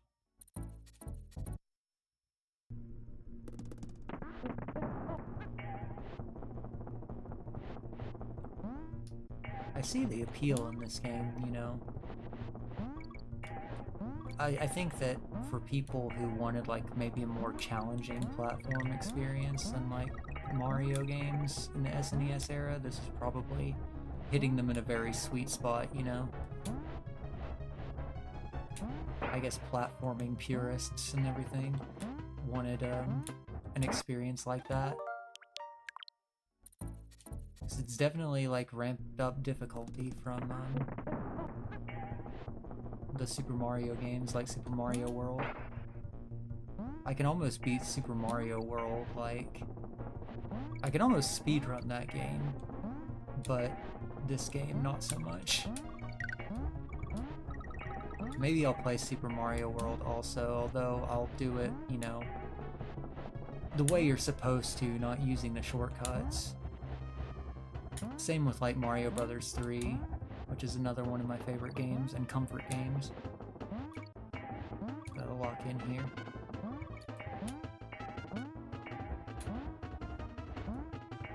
Okay. Oh, I didn't clear him. Dang it.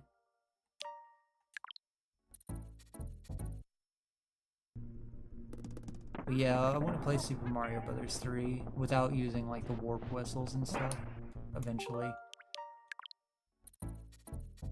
I don't know when. But that was one of my most played games throughout my childhood. Iconic. Yeah, I'm gonna try and lock in on this stage rather than losing on for the 100th time.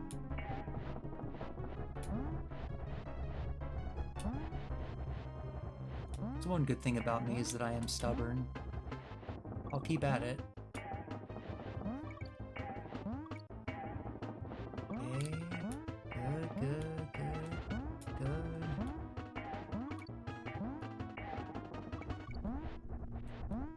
Okay. Oh my god. That's tough. I almost want to rewind. Yeah. I was close that time, dang it. I don't know how to get that. You gotta really hit the button at the right time. Oh my god. Come on. Just because I don't want to be on this stage forever, you know? Okay, good. Let's go. Yatta! I did that the cheap way, I know. But I feel like I was gonna be stuck on that way longer if I didn't. I think I spent like an hour just on that stage alone. Oh well. You know. It is what it is. Actually, I'm gonna create a suspend point there. Hopefully I won't need too many of those. I have to go back and check for secrets too. I should have used the barrel on the bee, but that's okay. Oh, scared me. Yay, got him.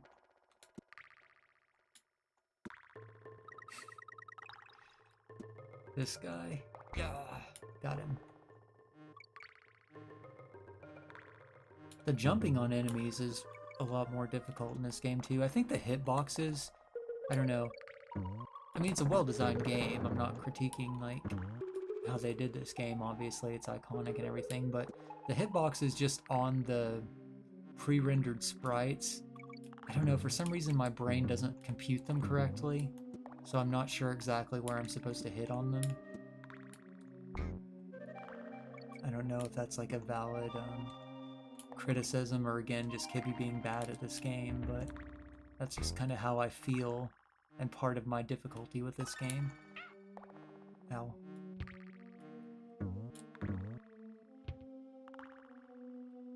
I can't get that. It's like a progress point, I think, those barrels. It's supposed to go down? I think so. Yeah. I like this. Bouncing back and forth. I'm easily amused, sorry.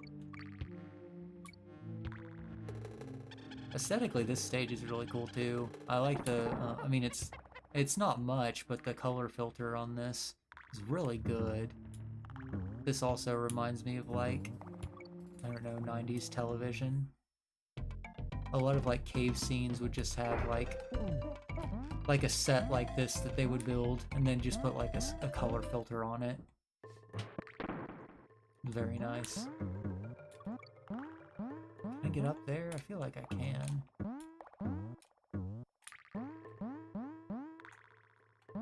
Maybe if I go back through the cave?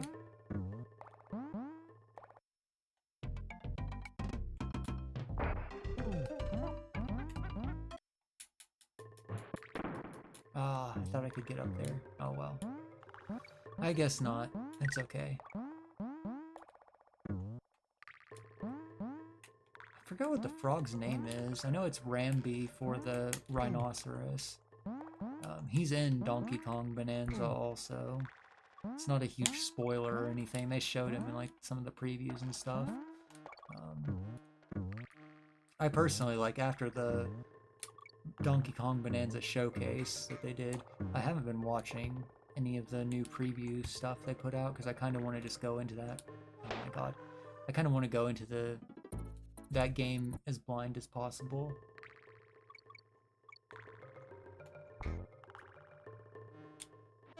I did get spoiled on the Pauline stuff, but that was just really hard to avoid.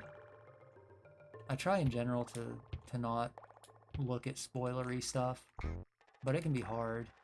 Somehow, thankfully, when Tears of the Kingdom came out, I managed to avoid that, but that was just because I was super vigilant about that. Again, Zelda is, like, my main series, so I was just like, I am not gonna get spoiled on any of this leaked stuff for this game. No, no, no, no, no. And I'm glad I didn't get spoiled on it. Because I think that's my favorite Zelda game. Maybe you can say it's recency bias, but I really loved Tears of the Kingdom. And I really hate kind of like the consensus that's come out that it's somehow like a bad game, because it's not. It's a really good game, and I think it improves on Breath of the Wild. I understand why people would maybe compare it to Breath of the Wild and maybe compare it negatively, because, like, Breath of the Wild was a totally new thing, right? We hadn't experienced it before, and you can't experience something for the first time again. And Tears of the Kingdom did use the same world and all of that, so I get it to an extent. But I think, like, you gotta say, like, honestly, like, that game improved on Breath of the Wild in pretty much every way, honestly. And I think overall it was a better game. I know some people had problems with the story or whatever. I don't, because, again, that's just Zelda, and Nintendo doesn't care too much about that sort of thing, you know? But I don't know. I think it was a brilliant game, and I'm sticking to that point regardless of what other people say about it.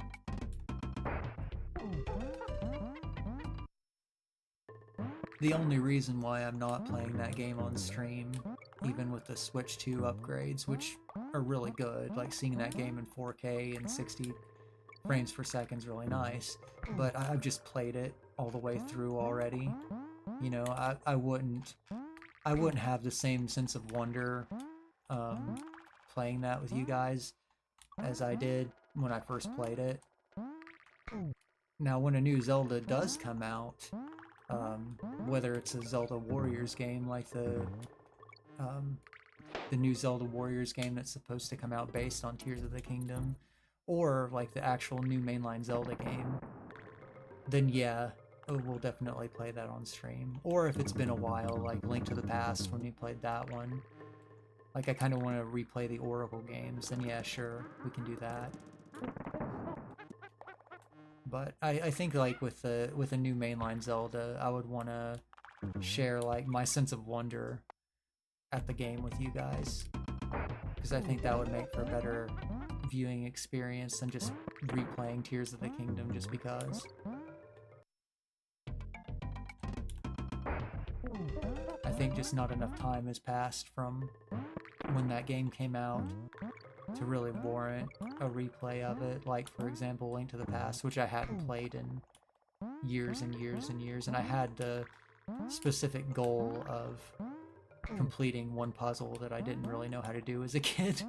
So that was a little bit different. Forgot you can jump on the bees with this guy too, so I'll do that. So I was having trouble with that part. Getting rid of the bees makes it a lot easier.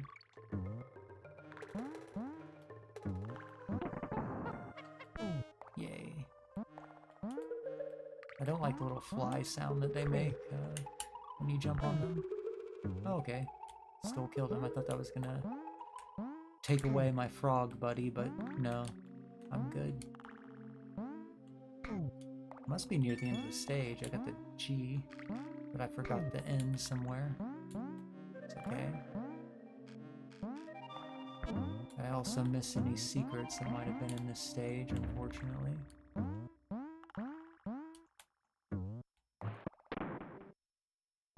Except for this. Oh, dang. Oh well. Oh, okay, just put it right next to the exit. Nice. I love their little dance when they finish a stage. It's very cute. Stop and go station. It's probably another minecart stage, so I feel like I should save.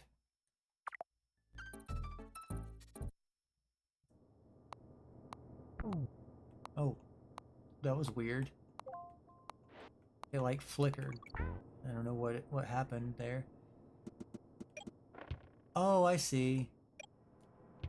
It's supposed to do that.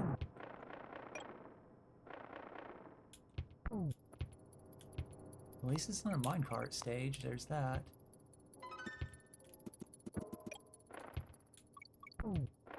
Huh. I don't remember this stage at all. I never saw it, so this is my first time experiencing it. I was not familiar with this mechanic. I don't know if you can hurt those guys that I've stopped. Maybe you can't. Maybe that's the whole deal. Huh. Interesting. I get it, though. I get what they're doing. I see what your game is.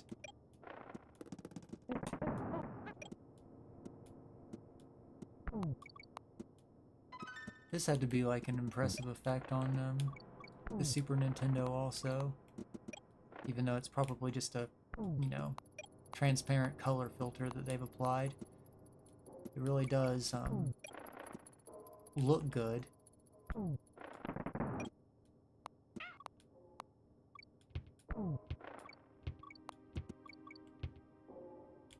I go down there? No, I can't. I'm not sure how to get that, actually. Okay. Well, like I said, I'm not an expert at this game. I'm not terribly familiar with it, so I'm sure that there's a very simple way to get things like that. I just don't know what they are. I'll figure it out. Maybe. Again, apologies to any Donkey Kong enthusiasts who are offended at me sucking at this game. I swear I'm doing my best. I've got nothing but love and appreciation for this game. I mean, you have to. Maybe it's a little bit lost on people now who weren't there to experience it, but I remember the big deal that this game was. Even for years after, the Donkey Kong Country series was a huge, like, selling point for the Super Nintendo. And it kept the Super Nintendo popular, particularly in the US, for longer than it was in Japan, really. Well into the N64 era, they were still selling a lot of Super Nintendos here. And Super Nintendo games. Oh my god. They move so quickly. It's so funny watching them. Oh. This game has a lot of charm too. Like, even not like super being into Donkey Kong as a character. It just kind of oozes charm.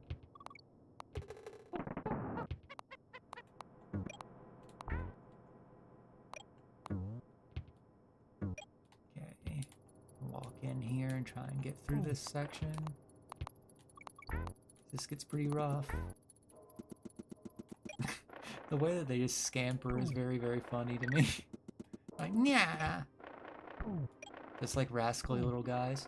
Oh, but he's supposed to be stopped. That's weird. Oh my god. Yeah, I'm gonna have trouble on this part like I did with the mine carts, I feel like. It's okay. It's rewarding when I actually do figure it out, too. That's another reason why I don't really object to using the save states. It doesn't really make much of a difference. And figuring it out on my own and completing it is still rewarding. So it is what it is. I think that, you know, I've always been a fan of the opinion that people should play games like they want to. And if that, you know, if that's using save points or whatever, they're still enjoying the game, you know? Let them have fun. With some games, they're just too hard for a person to beat in the normal way. But if they can beat them in another way, then hey, they can still get to experience it and enjoy it. There's been a lot of games that I haven't actually played that I've only watched people play, and that was my way of enjoying it. Some of them were games that would have been too hard for me to actually play through. And I feel like I couldn't have completed on my own. So, in the end, it's still good for everybody, you know? These games get appreciated, still, by more people.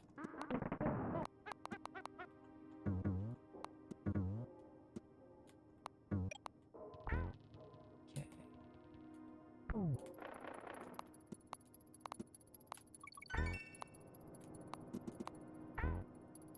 I think I saw that a little bit too with even Donkey Kong Bonanza. Some people were like getting upset about there being like basically an accessibility mode in the game, accessibility features, and like I guess an easier mode. I forget what they called it exactly. But you know, it's good that they have those games. I mean, as a kid, even there were games that I'm sure that the epic gamers nowadays were not great at. You know, everybody has games that they're not particularly good at, but maybe the characters appeal to them, maybe the story appeals to them. And it's better if they have some kind of way to enjoy it, I think. Or especially with the accessibility features, if people are disabled, for example, they deserve to enjoy games too. They deserve to have ways to enjoy their games. So making games as accessible as possible to as many people as possible is something I'm pretty passionate about and that I care a lot about, because, you know, I love video games and I want as many people as possible to love the series that I like. So for me, it's just a no-brainer. If you can do that, then you get more people buying your game in the first place, and two, like, you get more people hooked on it and more people who enjoy it. It just makes sense all around. I don't care if you know, have this kind of sense of gamer pride because you were able to do things the hard way. Who cares, right? That's great. I'm glad you got your experience out of it. I'm glad you had, you know, your fun and did things your way. But other people should be able to enjoy it too, you know? It's my opinion anyway. My Kibby rant of the day.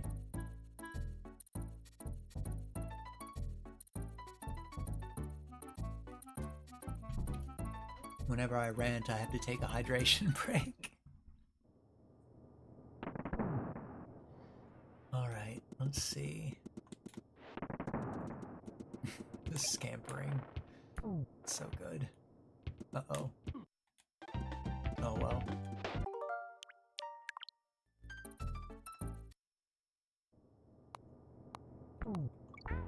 Maybe I should have created a save point at the midway point, but it's okay.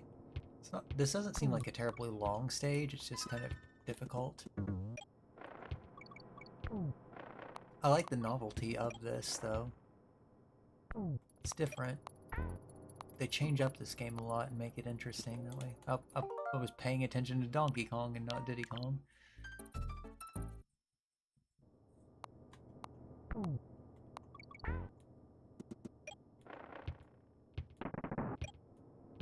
Okay.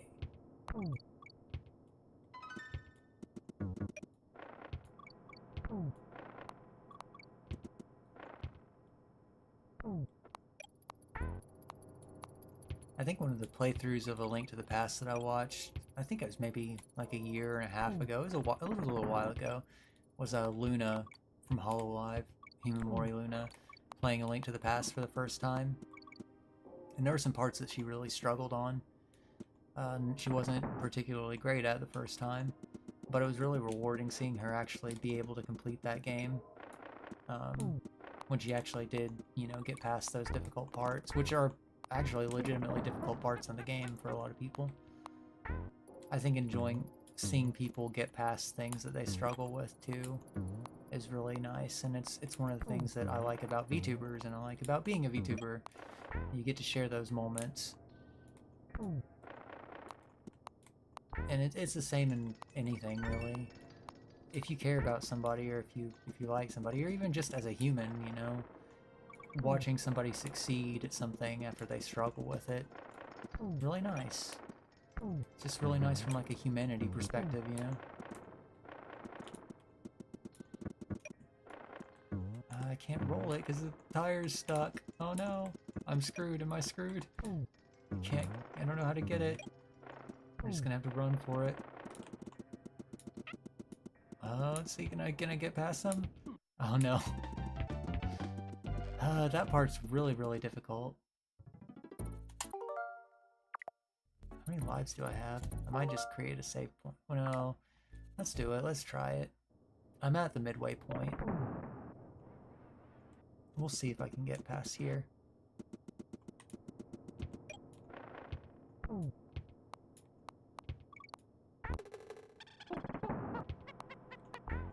It's hard, but I'll get through it.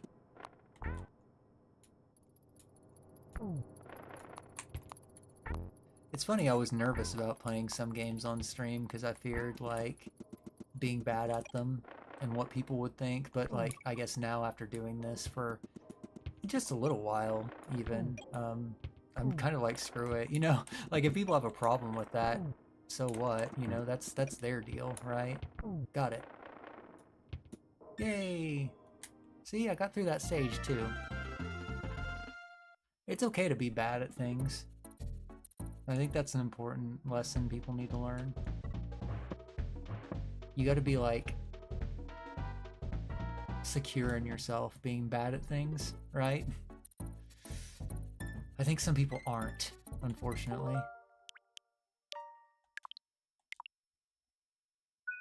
And they kind of take it out on other people.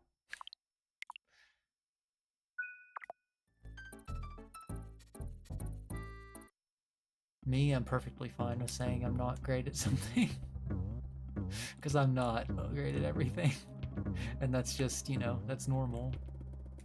I wonder, I like this stage. This vibe's pretty cool. Oh, secret, nice.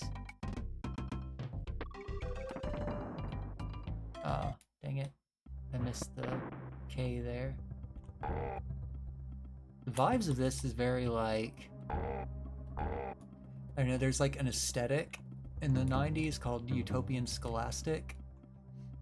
That's what it reminds me of, and that was like, it's kind of like what all the, like, CD-ROM edutainment games looked like.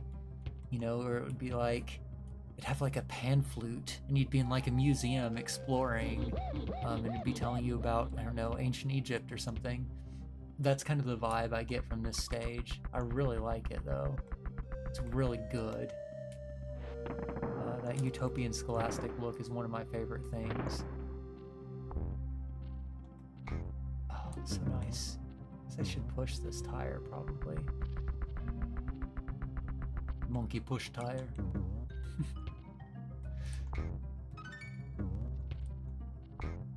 I don't know where I'm pushing it to, or what I'm pushing it for. Oh, I guess to get up there, probably. Yay. Oh. Oh, rare. I see. R-A. Ouch. A-R-E. Yay. Yay. Now I get to go to a bonus stage.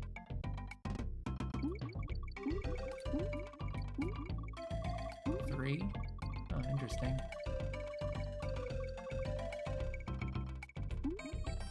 I think that was another, like, unintentional secret I found. There's, like, a page, that, like, categorizes, different aesthetics, and it's not just from the 90s, but it's from all different eras, called, I think it's the CARI. I think it's the Consumer Aesthetics Research Institute.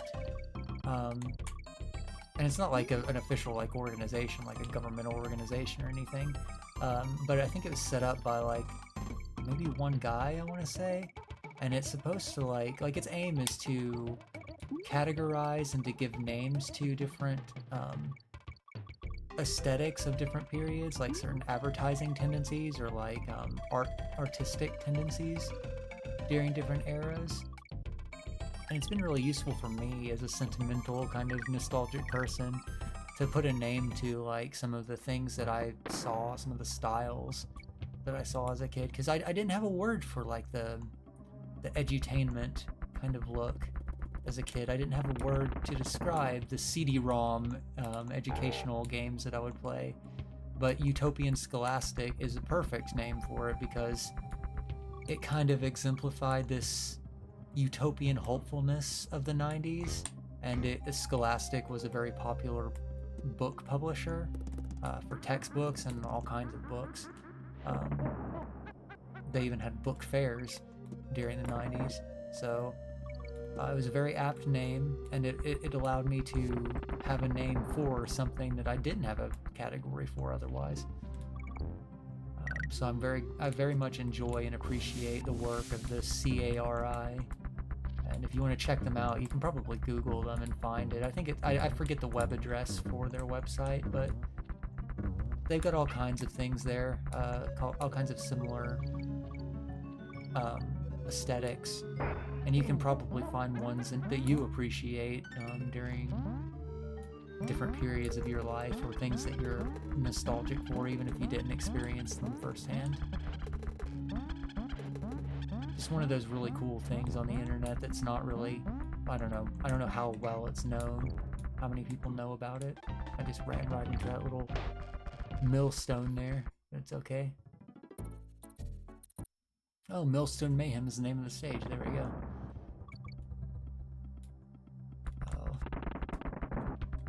I think like the aesthetic doesn't just apply to like necessarily educational content either. There's games like it's mostly like, I guess, the early like 3D computer games too, like Myst, for example, pre-rendered style of graphics in general.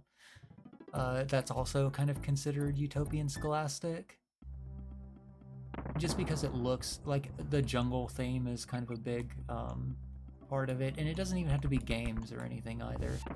There's a series, and I think you can find it on YouTube also, but it's called, I think it's called Eyewitness, and the different episodes of it was just like different types of animals or different types of things.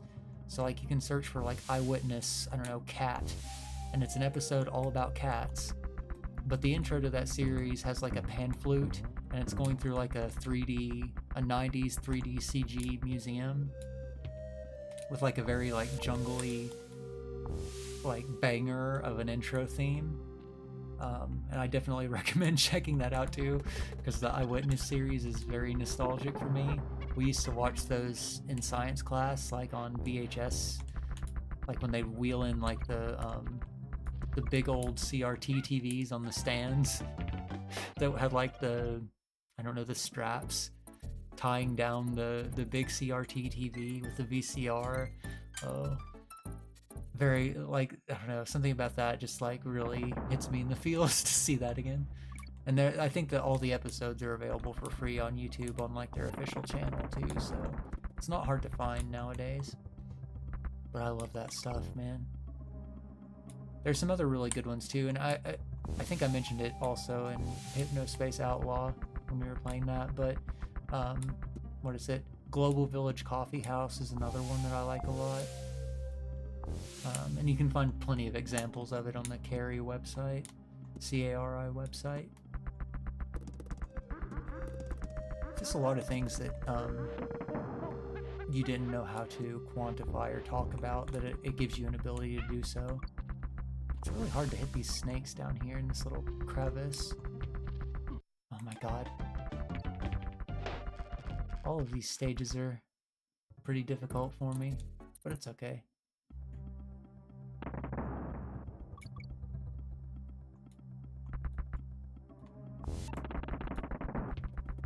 I think you can probably find like some of those like early 90s type games on Steam maybe?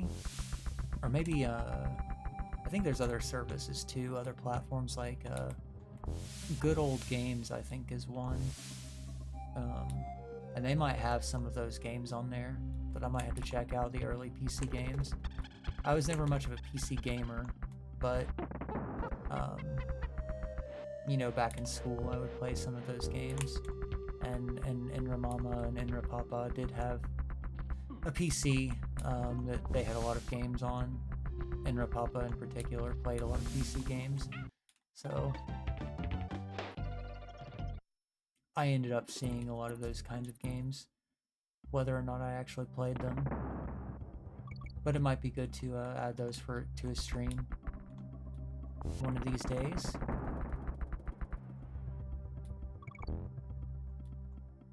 I'm not as big on the some of the simulator games, like, I don't know, what is it, Roller Coaster Tycoon and the like. I never really got good at those games, or was never really interested in them, so I probably won't play those games, even though I know that those are special to a lot of people. It just doesn't really interest me very much, and I don't think I can make a very interesting stream playing a game that would put me to sleep, so no offense again to anyone who likes those, but it's just not my thing. I'm not really super fond of like those kinds of simulator games.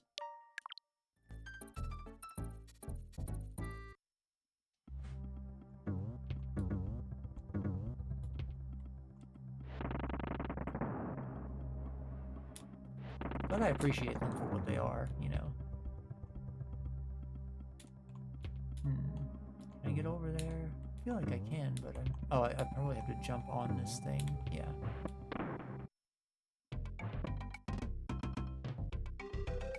This pre-rendered background is really nice too. I really like the trees. Something about that hits right.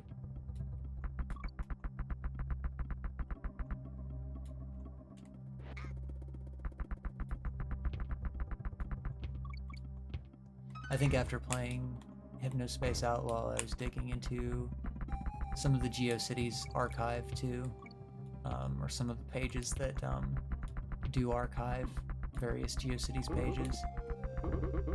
Nope. And a lot of that kind of like, I don't know, foresty, what am I saying? Utopian scholastic aesthetic was also in a lot of early GeoCities web pages as well. And the pan flutes. I don't want to do that, actually. Yeah, just take me back to where I was.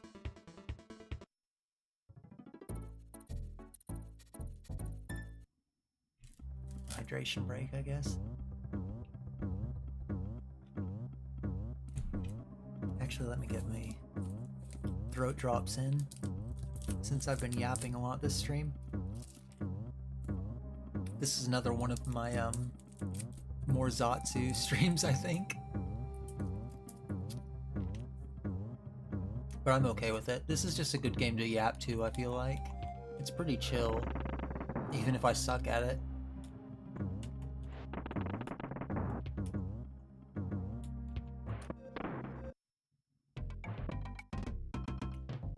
I can see myself as like a 90s guy. I mean, I am a 90s guy, but I can see myself as like a 90s guy just playing this game and chilling in easier times.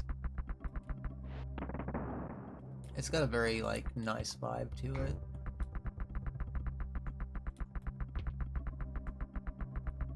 Something about that millstone too. I really like this millstone graphic. It's very good. I don't know what it is about it. I think because it's kind of crunchy, like that just gives it like this charm. And also the little guy in the middle of it, that sprite that doesn't actually like super fit inside of it. It's so good. There's something so charming about this kind of thing. I don't know. I just really love it. The things I appreciate are very strange, I'm aware, but you know, you gotta find beauty where you can, right? Oh god. You're kind of screwed if you fall into that, I think.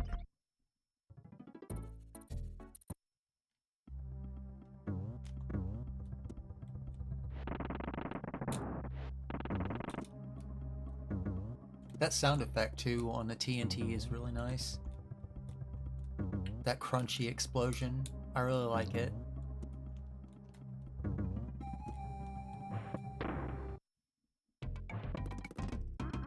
Okay.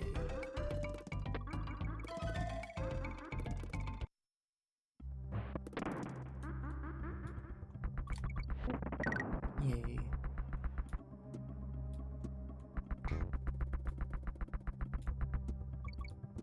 I guess the pan flute and the like kind of jungle vibes reminded me too of a 90s song that a friend of mine wanted to know the name of. Like she'd been looking for it for years and she didn't remember it, but I remembered the name of it. Just I wasn't reminding her of it because she asked me about it or anything, but I just happened to bring it up and she was like, "Oh, that song! I know that song. I was looking for it for a long time, but I didn't know what it was called."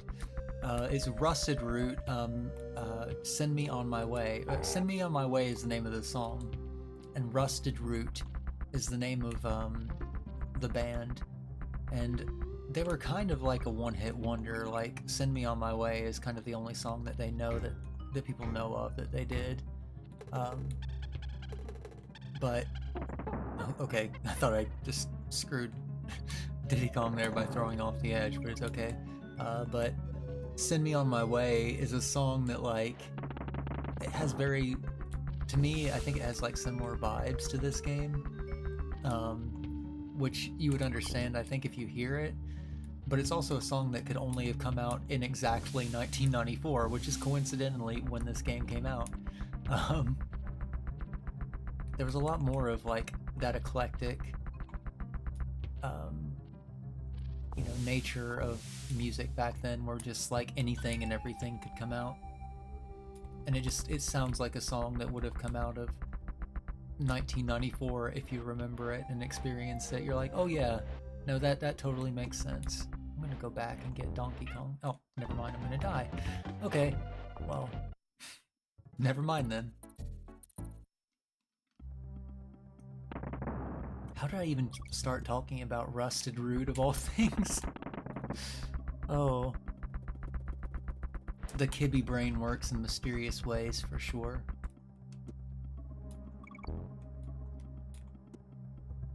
They kind of had a very, like, I don't know, 90s hippie aesthetic. And how I know about them, Enra Mama likes them a lot. Enra Mama kind of had a hippie thing going on too, which may or may not be surprising. But I remember like some of my early memories as a wee smokeling were being in kind of like hippy dippy kind of shops and stuff, and kind of like the more mystical, new agey kind of, well, maybe not new agey, but kind of like, I don't know, more world spirituality kind of. It's hard to describe. It makes sense if you were around it and saw it in the 90s, but just kind of, I guess the best way I can describe it is kind of like hippy dippy kind of stuff. I was around a lot of that, and I heard, you know, that song a lot being played. I think she had the CD, but I don't remember. I don't remember any songs, any other songs from it in particular. I was pretty young back then, so it's not like a core memory or anything. I'd probably like remember them if I heard them, but I wasn't super into it. I just remember it being around, being a thing. Okay, Donkey Kong can jump on those guys, but not Diddy Kong. That's a cool detail too. I didn't think about that, but that's pretty nice that Rare did that.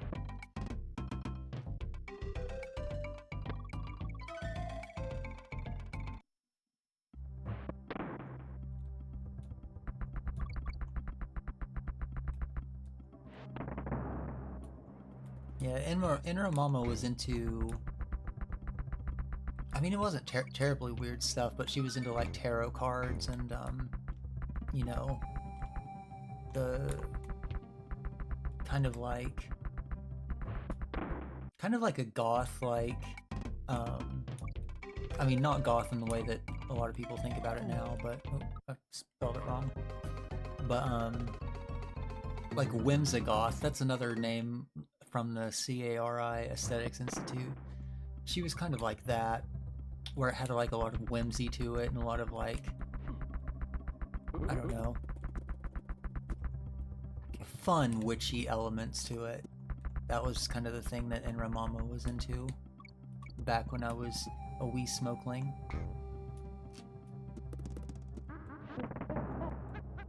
Trying to describe it for people who weren't there, who didn't experience it, is very strange too.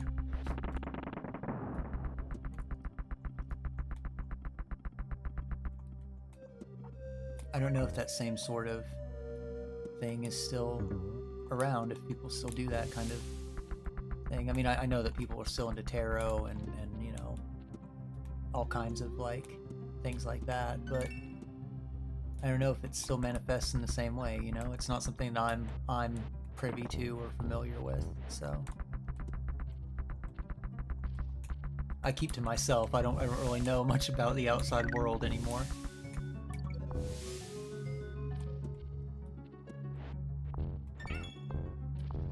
Must be near the end of the stage, finally.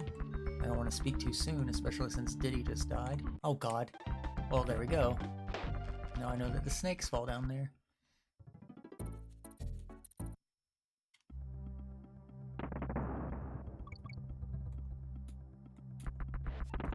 Okay.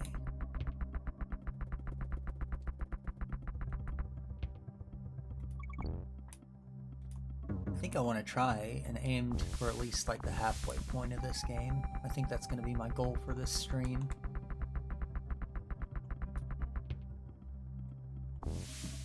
I'm still making good progress towards that, even with the struggling.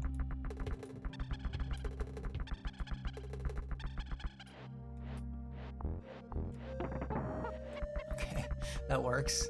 Sure.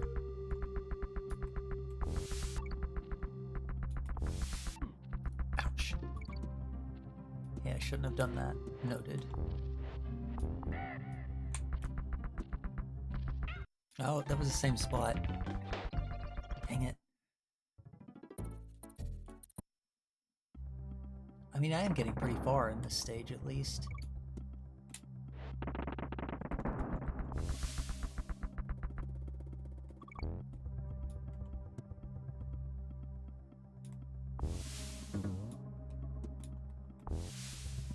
The tire graphics are really good, too. I mean, something about them, like, even though it's like this is a Super Nintendo game, it's primitive compared to today's standards. Something like even just pushing those tires and jumping on them, there's a very satisfying feeling to it. It's very good.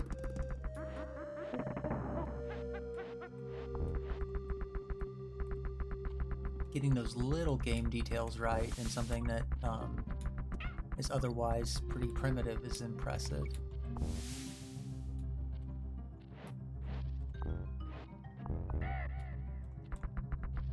Okay, this is the section where those snakes fall down, so So I want to roll. Oh, not jump, roll. I pushed the wrong button, I guess. Well, I had the right idea. I just didn't have the right execution. I forgot the Donkey Kong slam.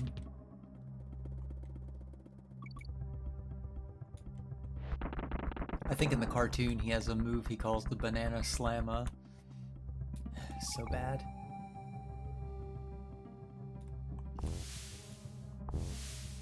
I think Donkey Kong and the crew actually also sing inexplicably in like every episode. It's weird.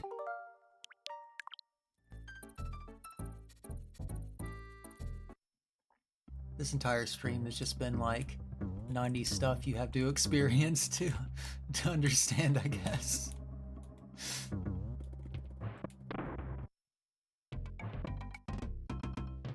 But really, how is that different than any Kibby stream? You know? I'm self-aware. I understand.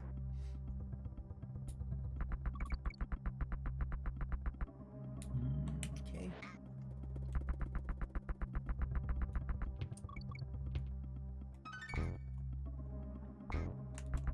Now I've got the urge to look into a bunch of old PC games. I was trying to jump in that barrel. I managed to do it last time, but I don't know how. It's fine. It's fine.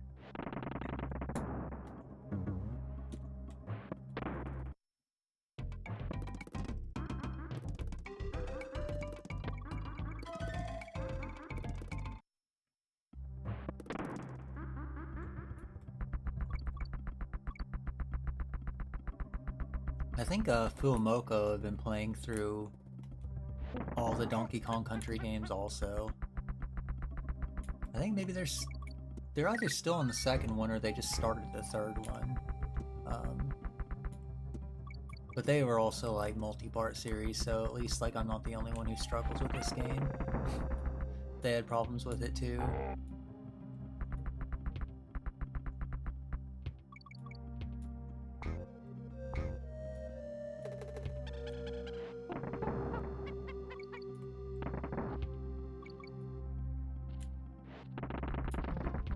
I'm really just enjoying this whole experience though. Like, again, I have anxiety problems, which is nothing new, but like, playing this game is extremely chill. Like, I feel very relaxed actually, so I am 1000% enjoying this experience. I'm really glad that I chose to play this today. It was just a very good choice.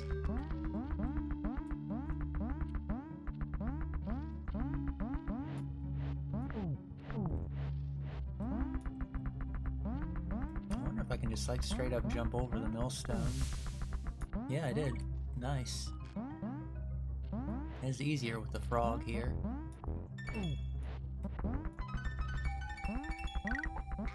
Ouch. Well, dang it. Well, kind of maybe screwed it up here at the end, but I'll try and not screw it up. What am I supposed to do here? Okay. Oh god, I don't even know how to do that. I guess you have to have the frog. That makes sense. Phew! Got through that level! Yatta! Barely. Just barely. I'll create another save point. I don't really care how many lives I have.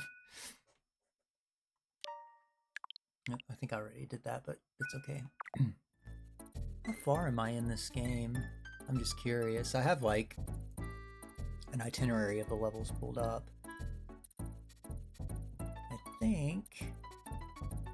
Okay, this is like the end of stage 2, it looks like. 1, 2, 3, 4, 5, 6, and then there's like, I guess the 7th? Maybe it's just one level. Look at that and see. I guess it's just one level. So it looks like after the the next stage. Once we finish that, then I'll probably call it, but not like the next individual level, but the next section. I think after this boss, it's called Vine Valley is the next one. I'm not too concerned about spoiling myself with that much. Again, I've still got to play this game and beat it, so... Oh gosh.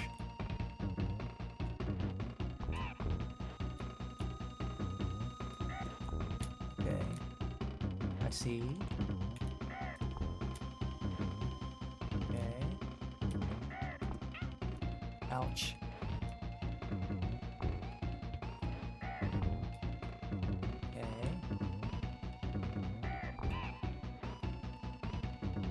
Just jump on him.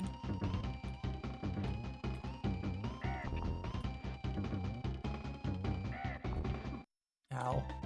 Okay.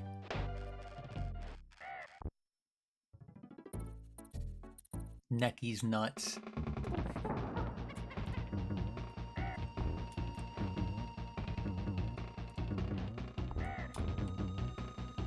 I don't know if I actually hit him that time. Hit him, her? I'm not sure.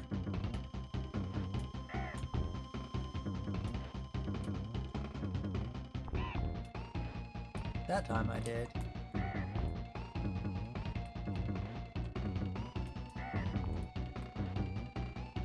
I think staying on the tire is the move here.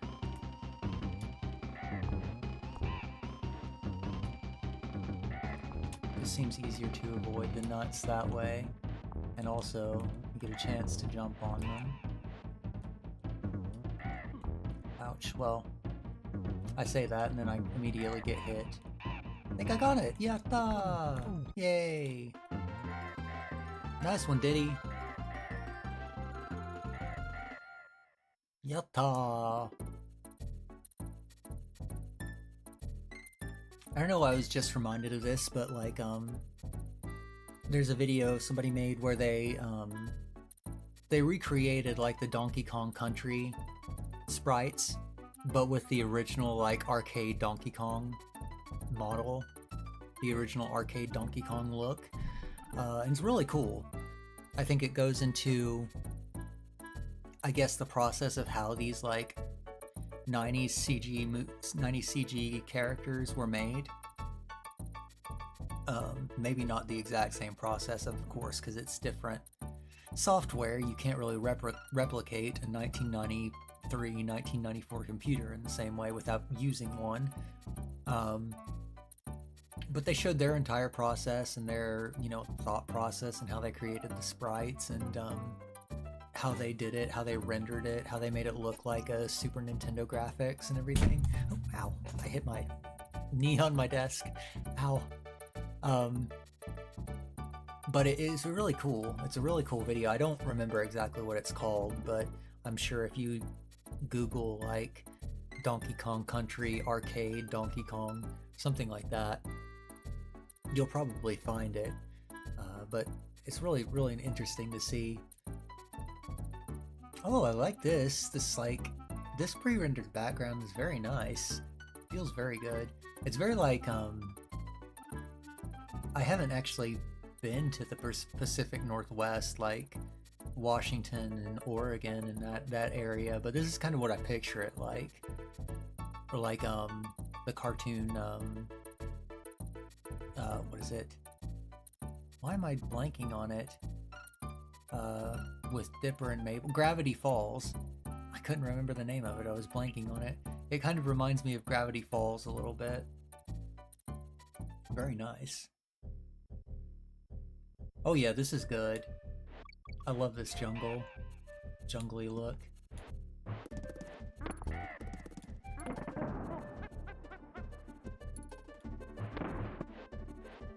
There's a friend I used to have anyway, in one of the places that I lived growing up, and at their house, I guess their parents had visited somewhere in the Pacific Northwest, and they had like this tourist poster of like the trees and stuff there, and I always loved that poster. It was one of the things that I always ended up just like staring at anytime I would go over to his house. And this gives me like similar vibes to that poster, actually. I guess it may have even been from the same time frame, general time frame anyway, but something about the colors and everything just reminds me of like that Pacific Northwest travel poster. I don't remember exactly where it was or, you know, what place it was. Again, I'm not familiar with the area, but yeah, just very nice vibes. I fell off the edge.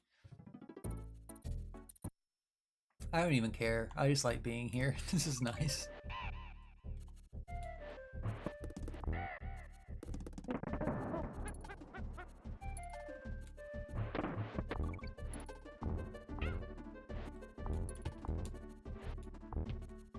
I think it would be cool to visit the Pacific Northwest area one of these days. I've always kind of had a fascination with it. I want to go and see, like, some of the nature areas up there, because they've got, like, the... What is it? They've got, like, the... I think they're redwood trees? The big ones. I don't know what I did there. But, like, they're the big trees that they have a lot of in the Pacific Northwest, and I've always kind of wanted to see Vancouver also in Canada. I don't think I've ever been to Canada, but I think it would be cool to see that also. It just seems like it'd be a cool place to visit.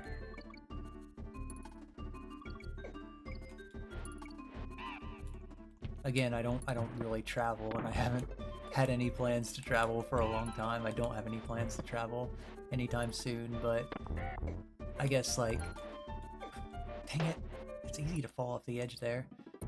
I guess, like, that was one of the places I was, like, fascinated with seeing one of these days. Maybe some of it was due to that poster that was at my friend's house.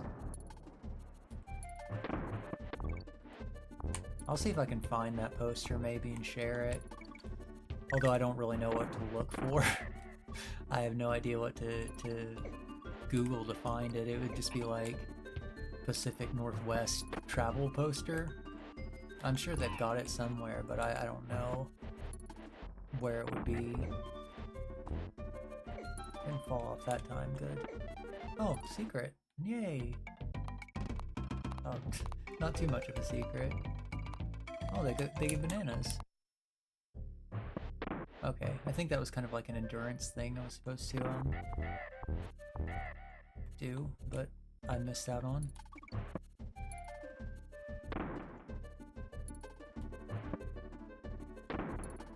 Dang it, this timing is not easy. At least you don't have like a time limit on these stages. I've noticed that. That's really nice. Wish you could throw barrels straight up too. That would be nice.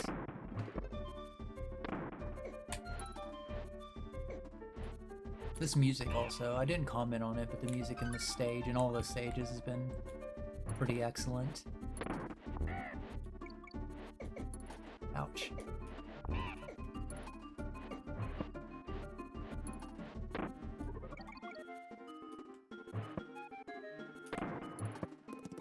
Does not disappoint in that respect.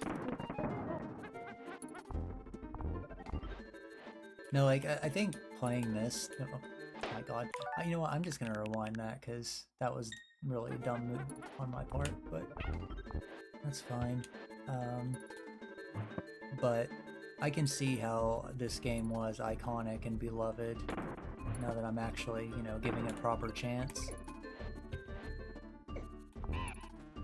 There's just something about it.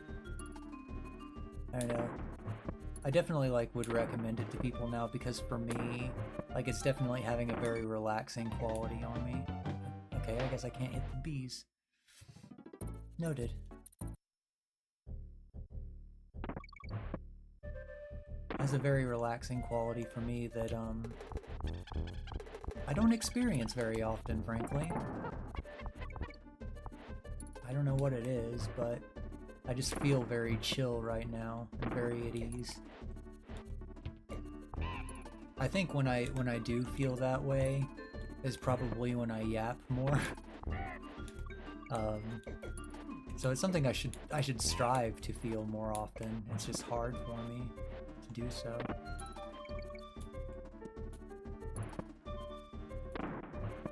But yeah, it's just God. Like I'm not upset even when I die or don't do well in this game. I just feel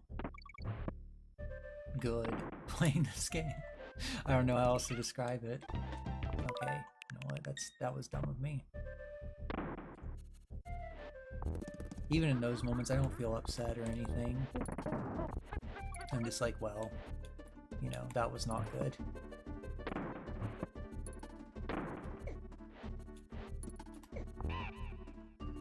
I don't know, I found it like, since I've grown up, I found it very hard to, and I think that this is everybody, not just me, but I found it very hard to have the kind of feelings that I would have as a kid playing video games for however many hours a day as I did when I was young,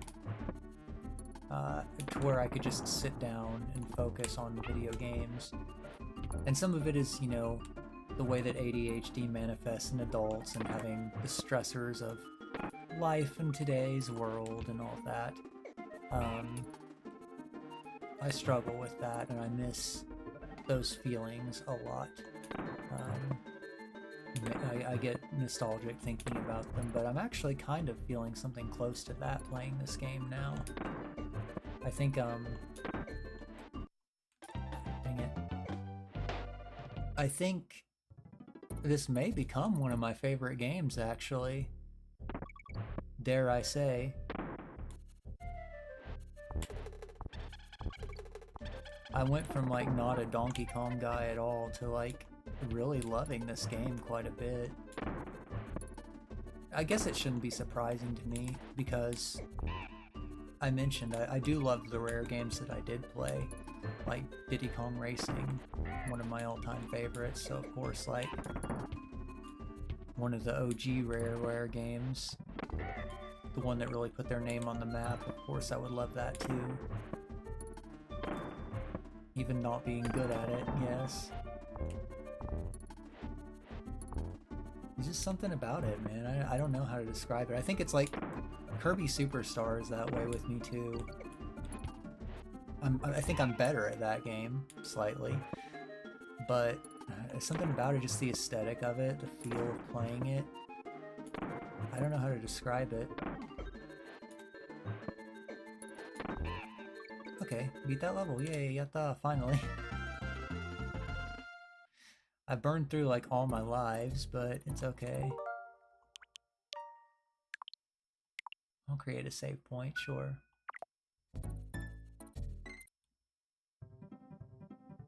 Oh, I like this too. This is cool. This is like giving, what is it? Return of the Jedi, like Ewok Village vibes in a way. Less cheesy than that, but it's nice. Or maybe like, what is it? The Wood Elves in Lord of the Rings and The Hobbit. Because they lived in like houses like this and trees, right? I don't know. I don't remember my Lord of the Rings lore well enough. But I like this. This is cool.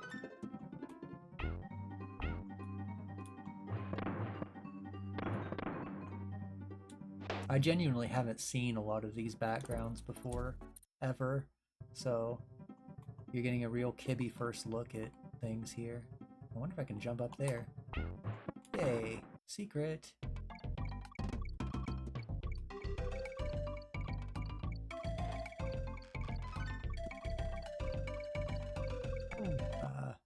Dang it. He threw his hat down. Okay, that was worth it to see that animation. That's cute. I like that. Yeah, it's a kind of a shortcut, too. I think that's further than we got last time. Or maybe not. No, it's just about right where we were at last time. I see. But yeah, I haven't seen past the first few levels of this game. And I've seen even less of the sequels. What was it? Diddy's Conquest and... what was the next one? Dixie's Double Trouble, I think it was? I saw the games not too long ago, and I think, like I said, Fuumoko has been playing them, so... I want to say that's the titles of them. I just don't remember.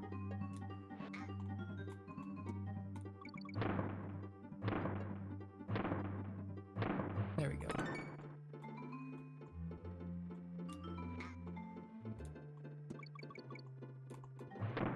Oh. I guess I've got to time that one right, but I didn't.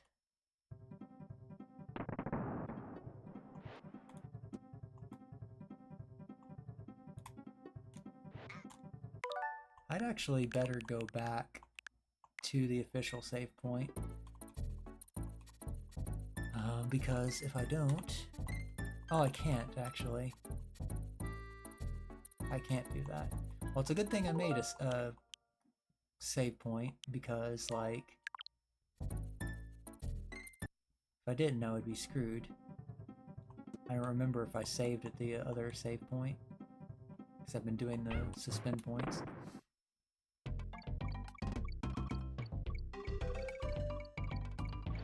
I'm locking in here to try and get this right.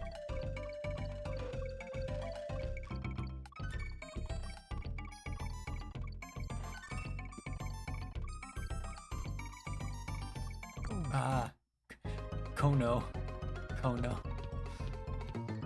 Oh, whatever that is. That's okay.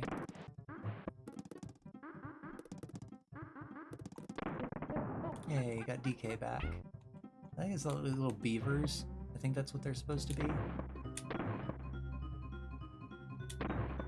I don't know if, like, the Billows are gonna remember it, but there was a cartoon I really liked on Nickelodeon called The Angry Beavers. I think they're kind of like overlooked in terms of like Nickelodeon cartoons and their legacy, because of course like everybody knows SpongeBob and people might know the Rugrats because they were iconic and huge, but I think a lot of people forgot about the Angry Beavers. They were also like late 90s, I feel like, probably in around the same time frame as all the things that I've discussed this stream. But I really liked that cartoon a lot. It was very funny and very good, I think. In a lot of ways, I think it was like ahead of its time. What was it? The voice of Invader Zim was the voice of one of the beavers in that. The two main characters were... I did the same thing. I'm just gonna rewind on that. The two main characters were Daggett and Norbert, and Daggett was the beaver that was voiced by Invader Zim's voice actor.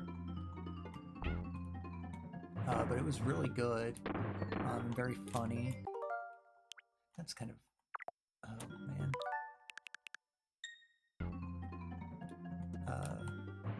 I think like I've got one of those subscription services to where I can watch it. I just haven't watched it, but maybe I should go back and watch it. Okay. Ooh, had to lock in again there, sorry. What was I saying? Oh yeah, Angry Beavers. That was one of my favorite cartoons in that time period, and it kind of got forgotten about, I think. It just didn't have the same legacy as some of the others. Definitely not as SpongeBob or whatever, but I get nostalgic thinking about like watching that on like Saturday mornings.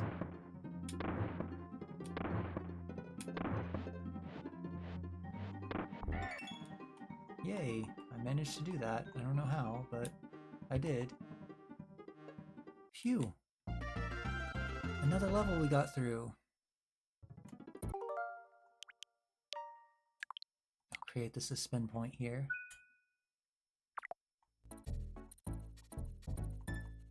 I could actually go back and go to the legitimate save point. Oh. Push the wrong button.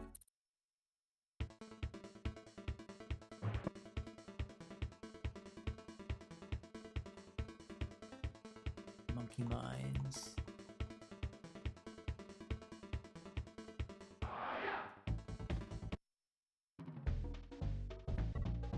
Yay. I'm at 20% of the game, it says.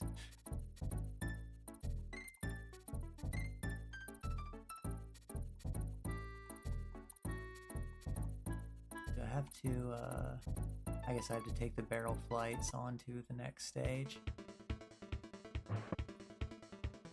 I guess I get why you'd have to do that, but that's a little bit clunky.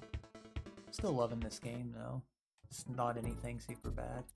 I mean, I guess it makes sense game design wise to have to do it that way with what they seem to be going for to make the experience a little more challenging.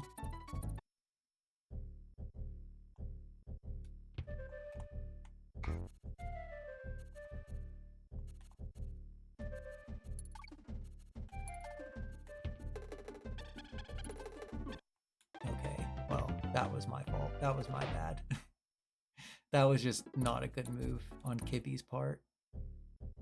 That's okay. Man, I really love this background. Like, I don't know. I kind of want to just like go to like a website that like hosts a lot of these sprites and backgrounds and just like download it. It's so good. I've said that how many times, but you know, it bears repeating. This is just really good. Good feelings.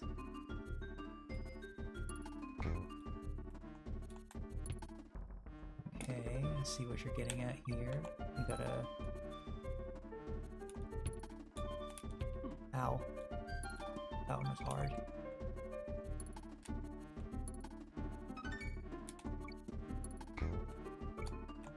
Okay. I like the little sounds they make, the ah.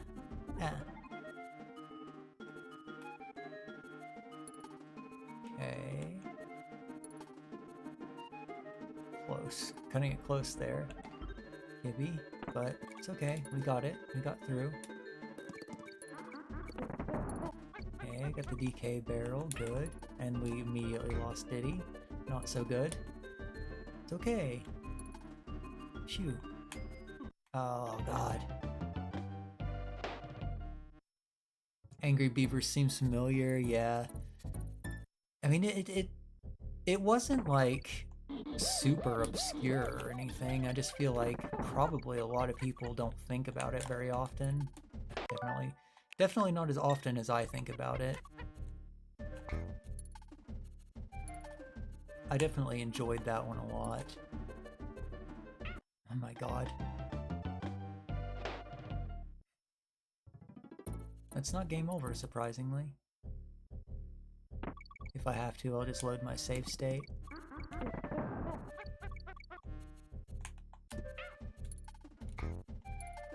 They combined like a lot of like... Well, I guess it wasn't actual like footage or anything from like 50s sci-fi, but I remember that the characters would watch a lot of like cheesy 50s sci-fi movies. That was just part of their character, that they liked those sorts of things. I know, I gotta lock in. I'm yapping too much. I did save though, so it's fine. Oh, I've got to go back to Funky's cabin to fly back there.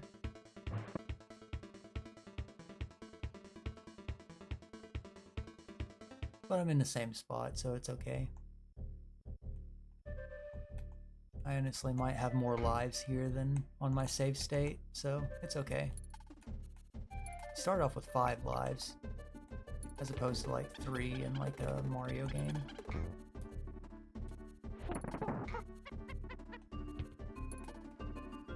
Okay, I'll try and lock in on this stage and get through it.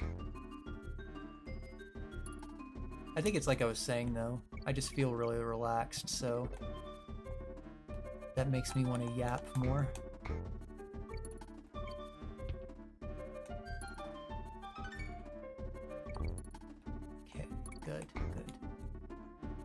this one. This one's not so bad, it's just scary.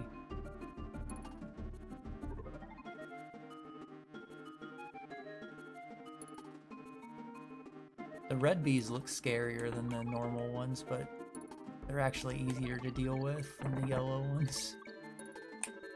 Because the yellow ones do the floating up and down crap.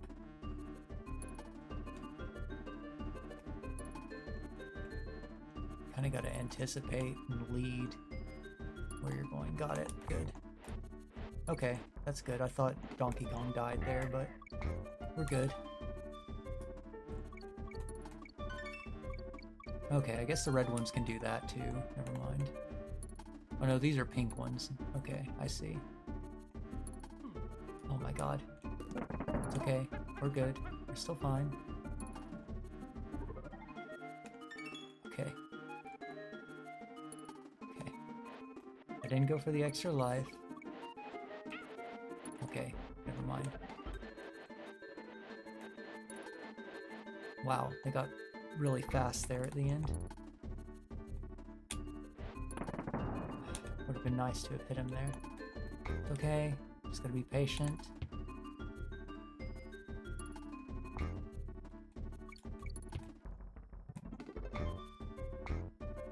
Okay, we got through, yatta! You fell asleep for 40 minutes. Yeah, it's really chill. Oh, I like this too. This is such a good background. Look at this. Like, it's so like low resolution, you know, but still it's so charming. I love that sunset. I'm gonna be talking about Chrono Trigger again here, but in Chrono Trigger there's like a section on like a bridge where there's like a sunset, and it's so satisfying to look at. Whenever I play that game, and I'll definitely play it if they do like a 3D remake of it or whatever, but there's just a scene on a bridge, and if you've played the game you probably know what I'm talking about, but it's just so good. It's also, you know, low res like this, of course, because it's Super Nintendo, but just so good. So nice to look at for some reason. Probably should have created a suspend point, but it's okay. Actually, I can probably rewind before the stage and then create one. Yeah.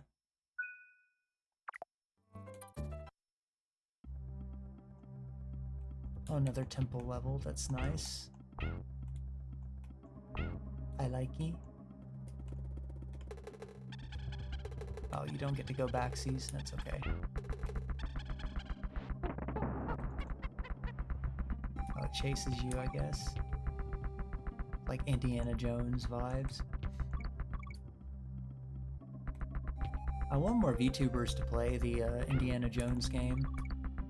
I've seen all of it again, like I said before, but I really like seeing people's reactions to it. It's a long game though, so I guess I understand why. Oh, it's still chasing us. I understand why some of them don't play it. It is a big time investment.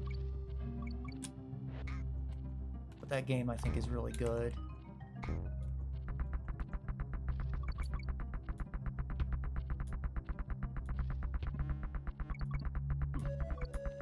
Like I said, I would play it, but I've already seen it. So I'd be spoiled on a lot of the interesting moments in that game.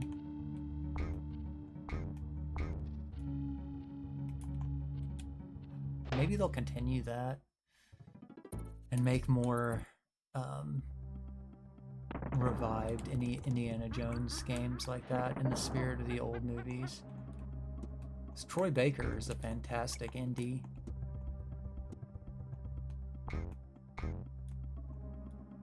And it'd be really cool to get more experiences like the old movies.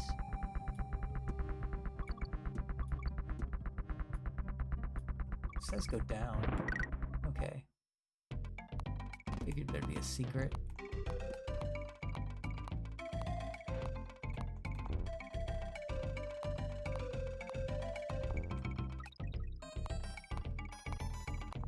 I think it just spits out bananas until you get hit.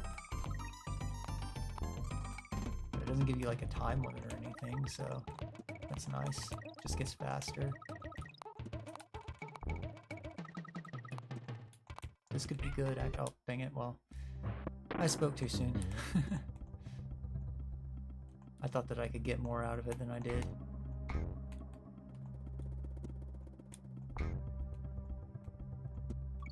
I think one reason I really struggled with this game more than I am today as a kid was there's some parts that require patience, and as an ADHD kid I did not have patience at all. So you can imagine how young Kibby would have played this game.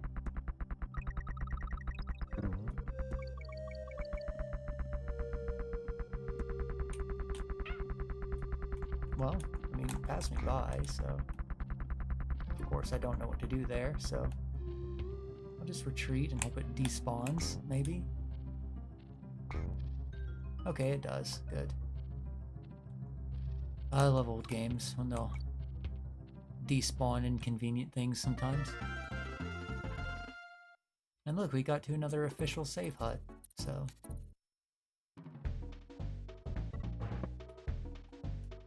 $23%. Well, it's okay. Where exactly are we in terms of this stage? Okay, there's like 2 more in this section. It's not bad.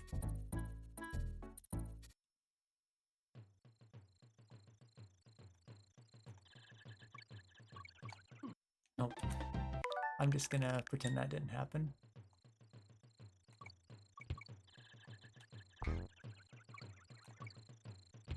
Okay.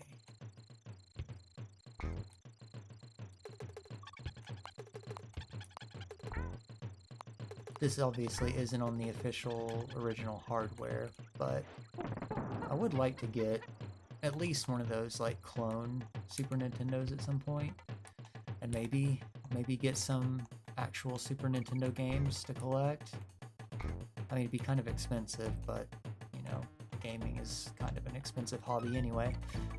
But there's also some like Super Nintendo games that aren't on Switch Online and probably never will be that I'd like to play. And I don't want to use emulators or anything, so it'd be fun to get some of those maybe and check them out and play them on stream. Memory holding mistakes, yeah. Well, there's some of them that just like, those mistakes are not ones that I'm going to learn from. Oh, this doesn't affect the ostrich, okay, I see. So it's just kind of like, well, might as well. Who's this guy? Who is this guy? He looks like, he doesn't even look like part of the game. Oh, dang it. I lost my ostrich. He was weird looking. He's like an orangutan or something? Ouch. Guess there's another one here. He looks like the one of the villains, what is it, Grumpy Kong? in Donkey Kong Bonanza. How do I get... That's what I was looking for. I'm just gonna rewind a little bit. Again, that was a dumb mistake that I'm not gonna learn from. Well, okay, fine. I'll lose the ostrich. It's okay.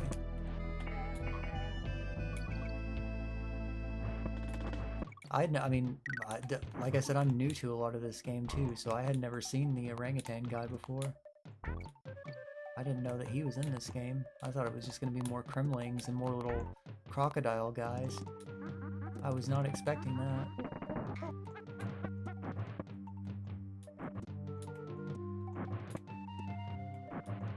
He just looks kind of out of place. It's kind of part of why he startled me. He doesn't look like the other enemies in this game.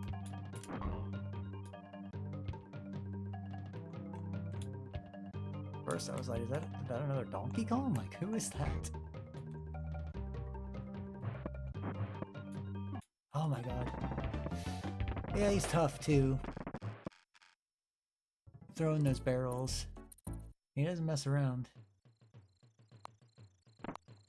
I am at like a halfway point, so that's good. Oh, here he is. The other one was throwing the barrels way faster too, so...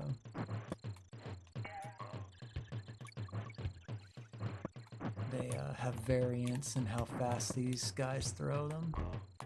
How fast they chuck it at you. Oh, I about fell off the edge there. I don't know how I survived that. I thought I did my little cartwheel there, but I guess it doesn't hurt those guys. Okay, noted. I gotta lock in again, I guess.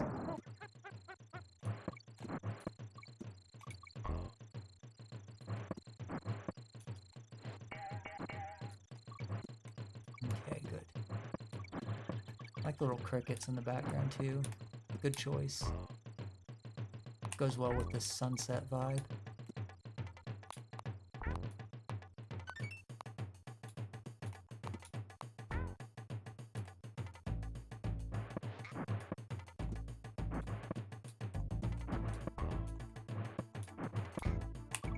Oh god, here's the fast one. Oh, I couldn't jump over it fast enough.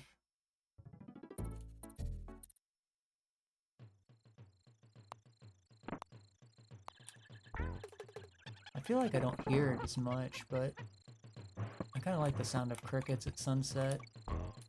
I don't like summer in general, but if I have to have summer, there's some aspects of it that are okay. It just reminds me a lot of like long summer nights when I was young, or like walking around my neighborhood a lot at sunset, which I used to do.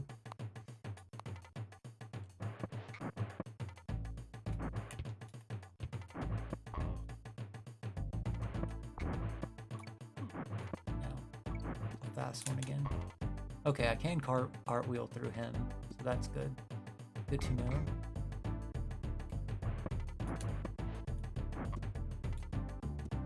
And, oh, nice. Secret.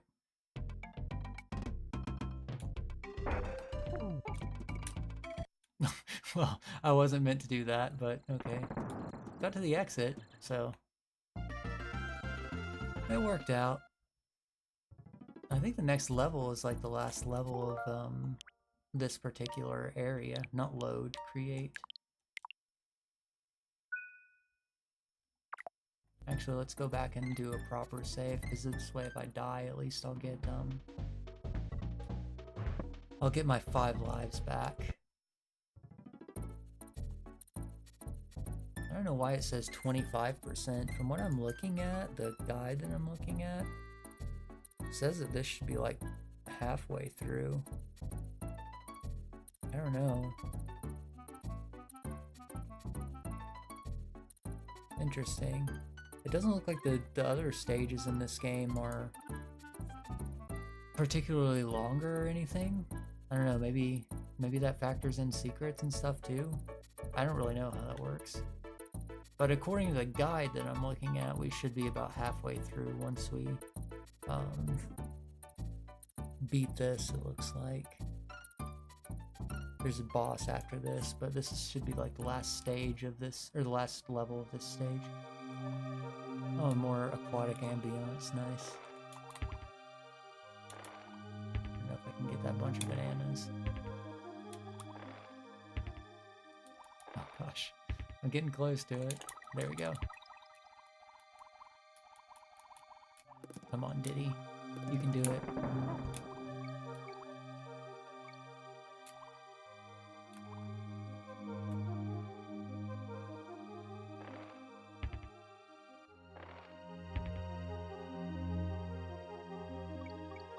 I've seen some people, like, suggest that Diddy Kong was named after the rapper Diddy, who now, I guess, is a rather unfortunate association, but I don't think that's the case.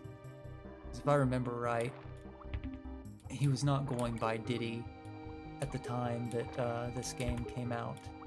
I think that it's just a coincidence, which is, like I said, become rather unfortunate, but, you know, I don't think that there's anything there for anybody who may be wondering that.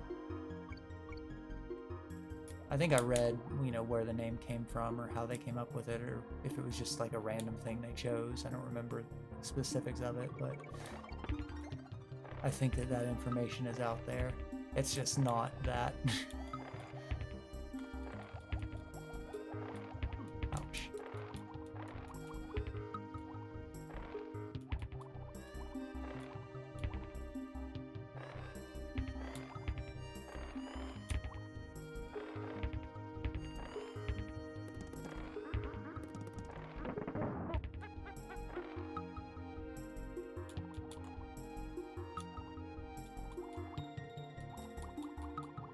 think Diddy was created though specifically to be like more in line with what modern audiences in like 1994 would have wanted. Like again, like I can't really express enough, but like the annoying like bratty 90s cool kid was definitely an archetype then, and it was everywhere, even though it's kind of cringy now.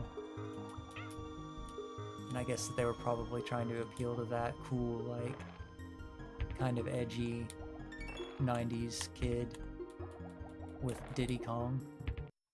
I got through that stage. Nice. Now we're on the boss. Bumblebee Rumble. Okay.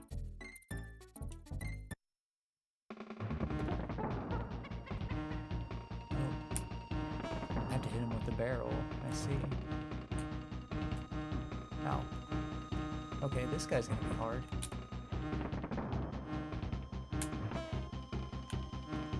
And he gets pissed off. Okay.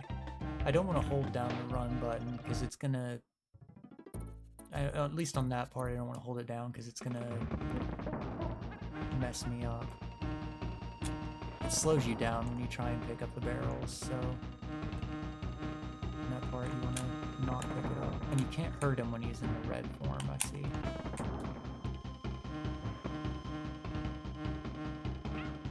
Ouch. I'm starting to understand the pattern of his attacks, though.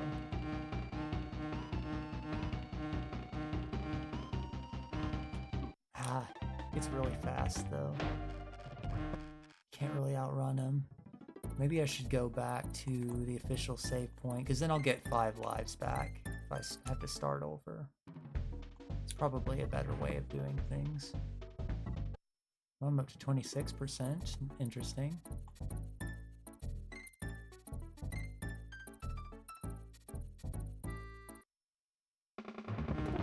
I like the bosses too. They're cool. Even if it's just ones that you just jump on, you know. Still pretty interesting. Well done, I think. Oh. Get a little bit in the air for that one.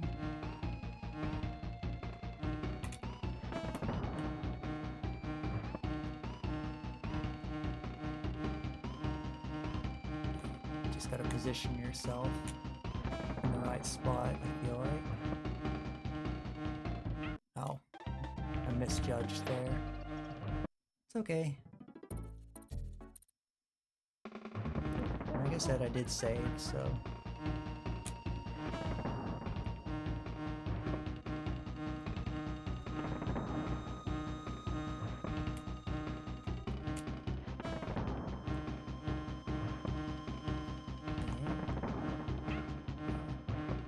barrels don't hurt him in the red form, but it does keep him away from you, at least. If he hits it.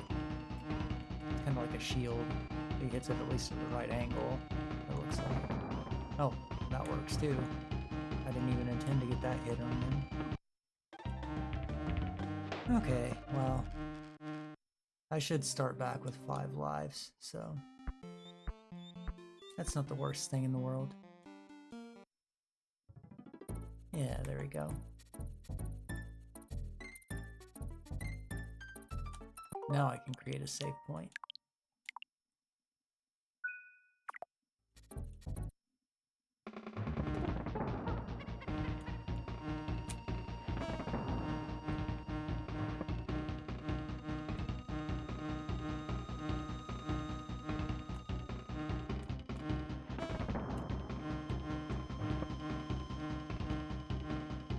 It's kind of easier to like run under him, I think.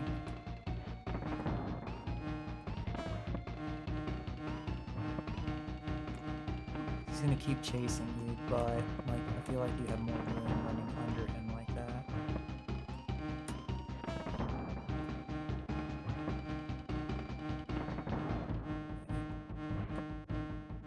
It's just easier to get under him that way. Oh, did I do it? Yatta! Nice, nice. And we got our 5 lives back. That's really nice. I think, like, looking at this walkthrough, Gorilla Glacier, there's only like 2 more like areas after this. So I might call it there and just make tomorrow's stream hopefully finishing Donkey Kong Country. And even with my my missteps and playing badly, we made good time, you know? It was not a terribly long stream, but it was a relaxing one, and I guess tomorrow will be that way too, so it'll be good. Even if we have a shorter stream tomorrow too, it'll be a nice little Sunday stream, so I'll probably go ahead and call it there. Let's go ahead on back to our room, shall we? Chotto matte ne.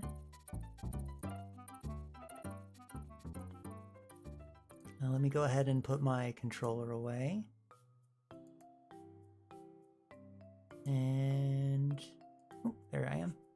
Yay! Well, that was fun. I had a good time playing this game for the first time.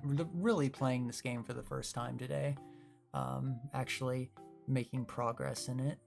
I definitely do want to play now the sequels to it. Also, again, I don't know if I'll play them right away, but I'm interested in the rest of them now, whereas before, like I said, I didn't care about Donkey Kong that much.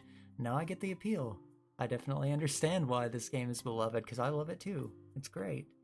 Well, thank you for being here, Yoon. Yeah, I'm always glad you guys join me for these experiences, and it's really cool. I think one of the greatest things about being a VTuber is you get to have these moments where you get to experience something that is beloved for the first time with people and share and them enjoying it. Maybe they've experienced it for the first time, or maybe they grew up with it or are enthusiastic about it. It's really like a unique thing that I'm really lucky to get to do. So I'm glad you were here for it. I'm glad I got to share this with you guys, even though I was bad at it. I'm glad it seemed to be a good time for everybody. I definitely had a good time, so I hope you guys did too. Donkey Kong gained a new fan indeed. I mean, I was already and am already looking forward to Bonanza, but this definitely turned me on to the 16-bit classics Donkey Kong Country games. So I'm looking forward to trying pretty much all the Donkey Kong games in the franchise eventually. I should get around to them. It opens up a lot of new options to me, so yeah, it's good. I'll try and finish it tomorrow. I figure it should probably take about the same amount of time. I just figured like the halfway point would be a good stopping point, but yeah, it just gives us something more to look forward to tomorrow. I'll go ahead and I'll get some rest in, maybe do some more chores that I need to do before tomorrow. Even though you fell asleep, it was a good stream. Well, falling asleep during a stream can be a good thing too. I fall asleep during a lot of like HoloLive streams, like Minecraft streams especially, and I love HoloLive, so I don't take it as an insult. If I make you guys go to sleep again, I'm more than happy to do that. So I want to be a comfy cozy streamer, so if I'm that, then I'm succeeding. But I'll let you guys get on to the rest of your Saturday and whatever you want to accomplish with the rest of the time today. But until then, Kon'Enra, mata ne, zaijian, bye bye. See you tomorrow, guys. Bye. Click the wrong one. There we go. That's my ending screen. Bye, guys. I'll see you tomorrow.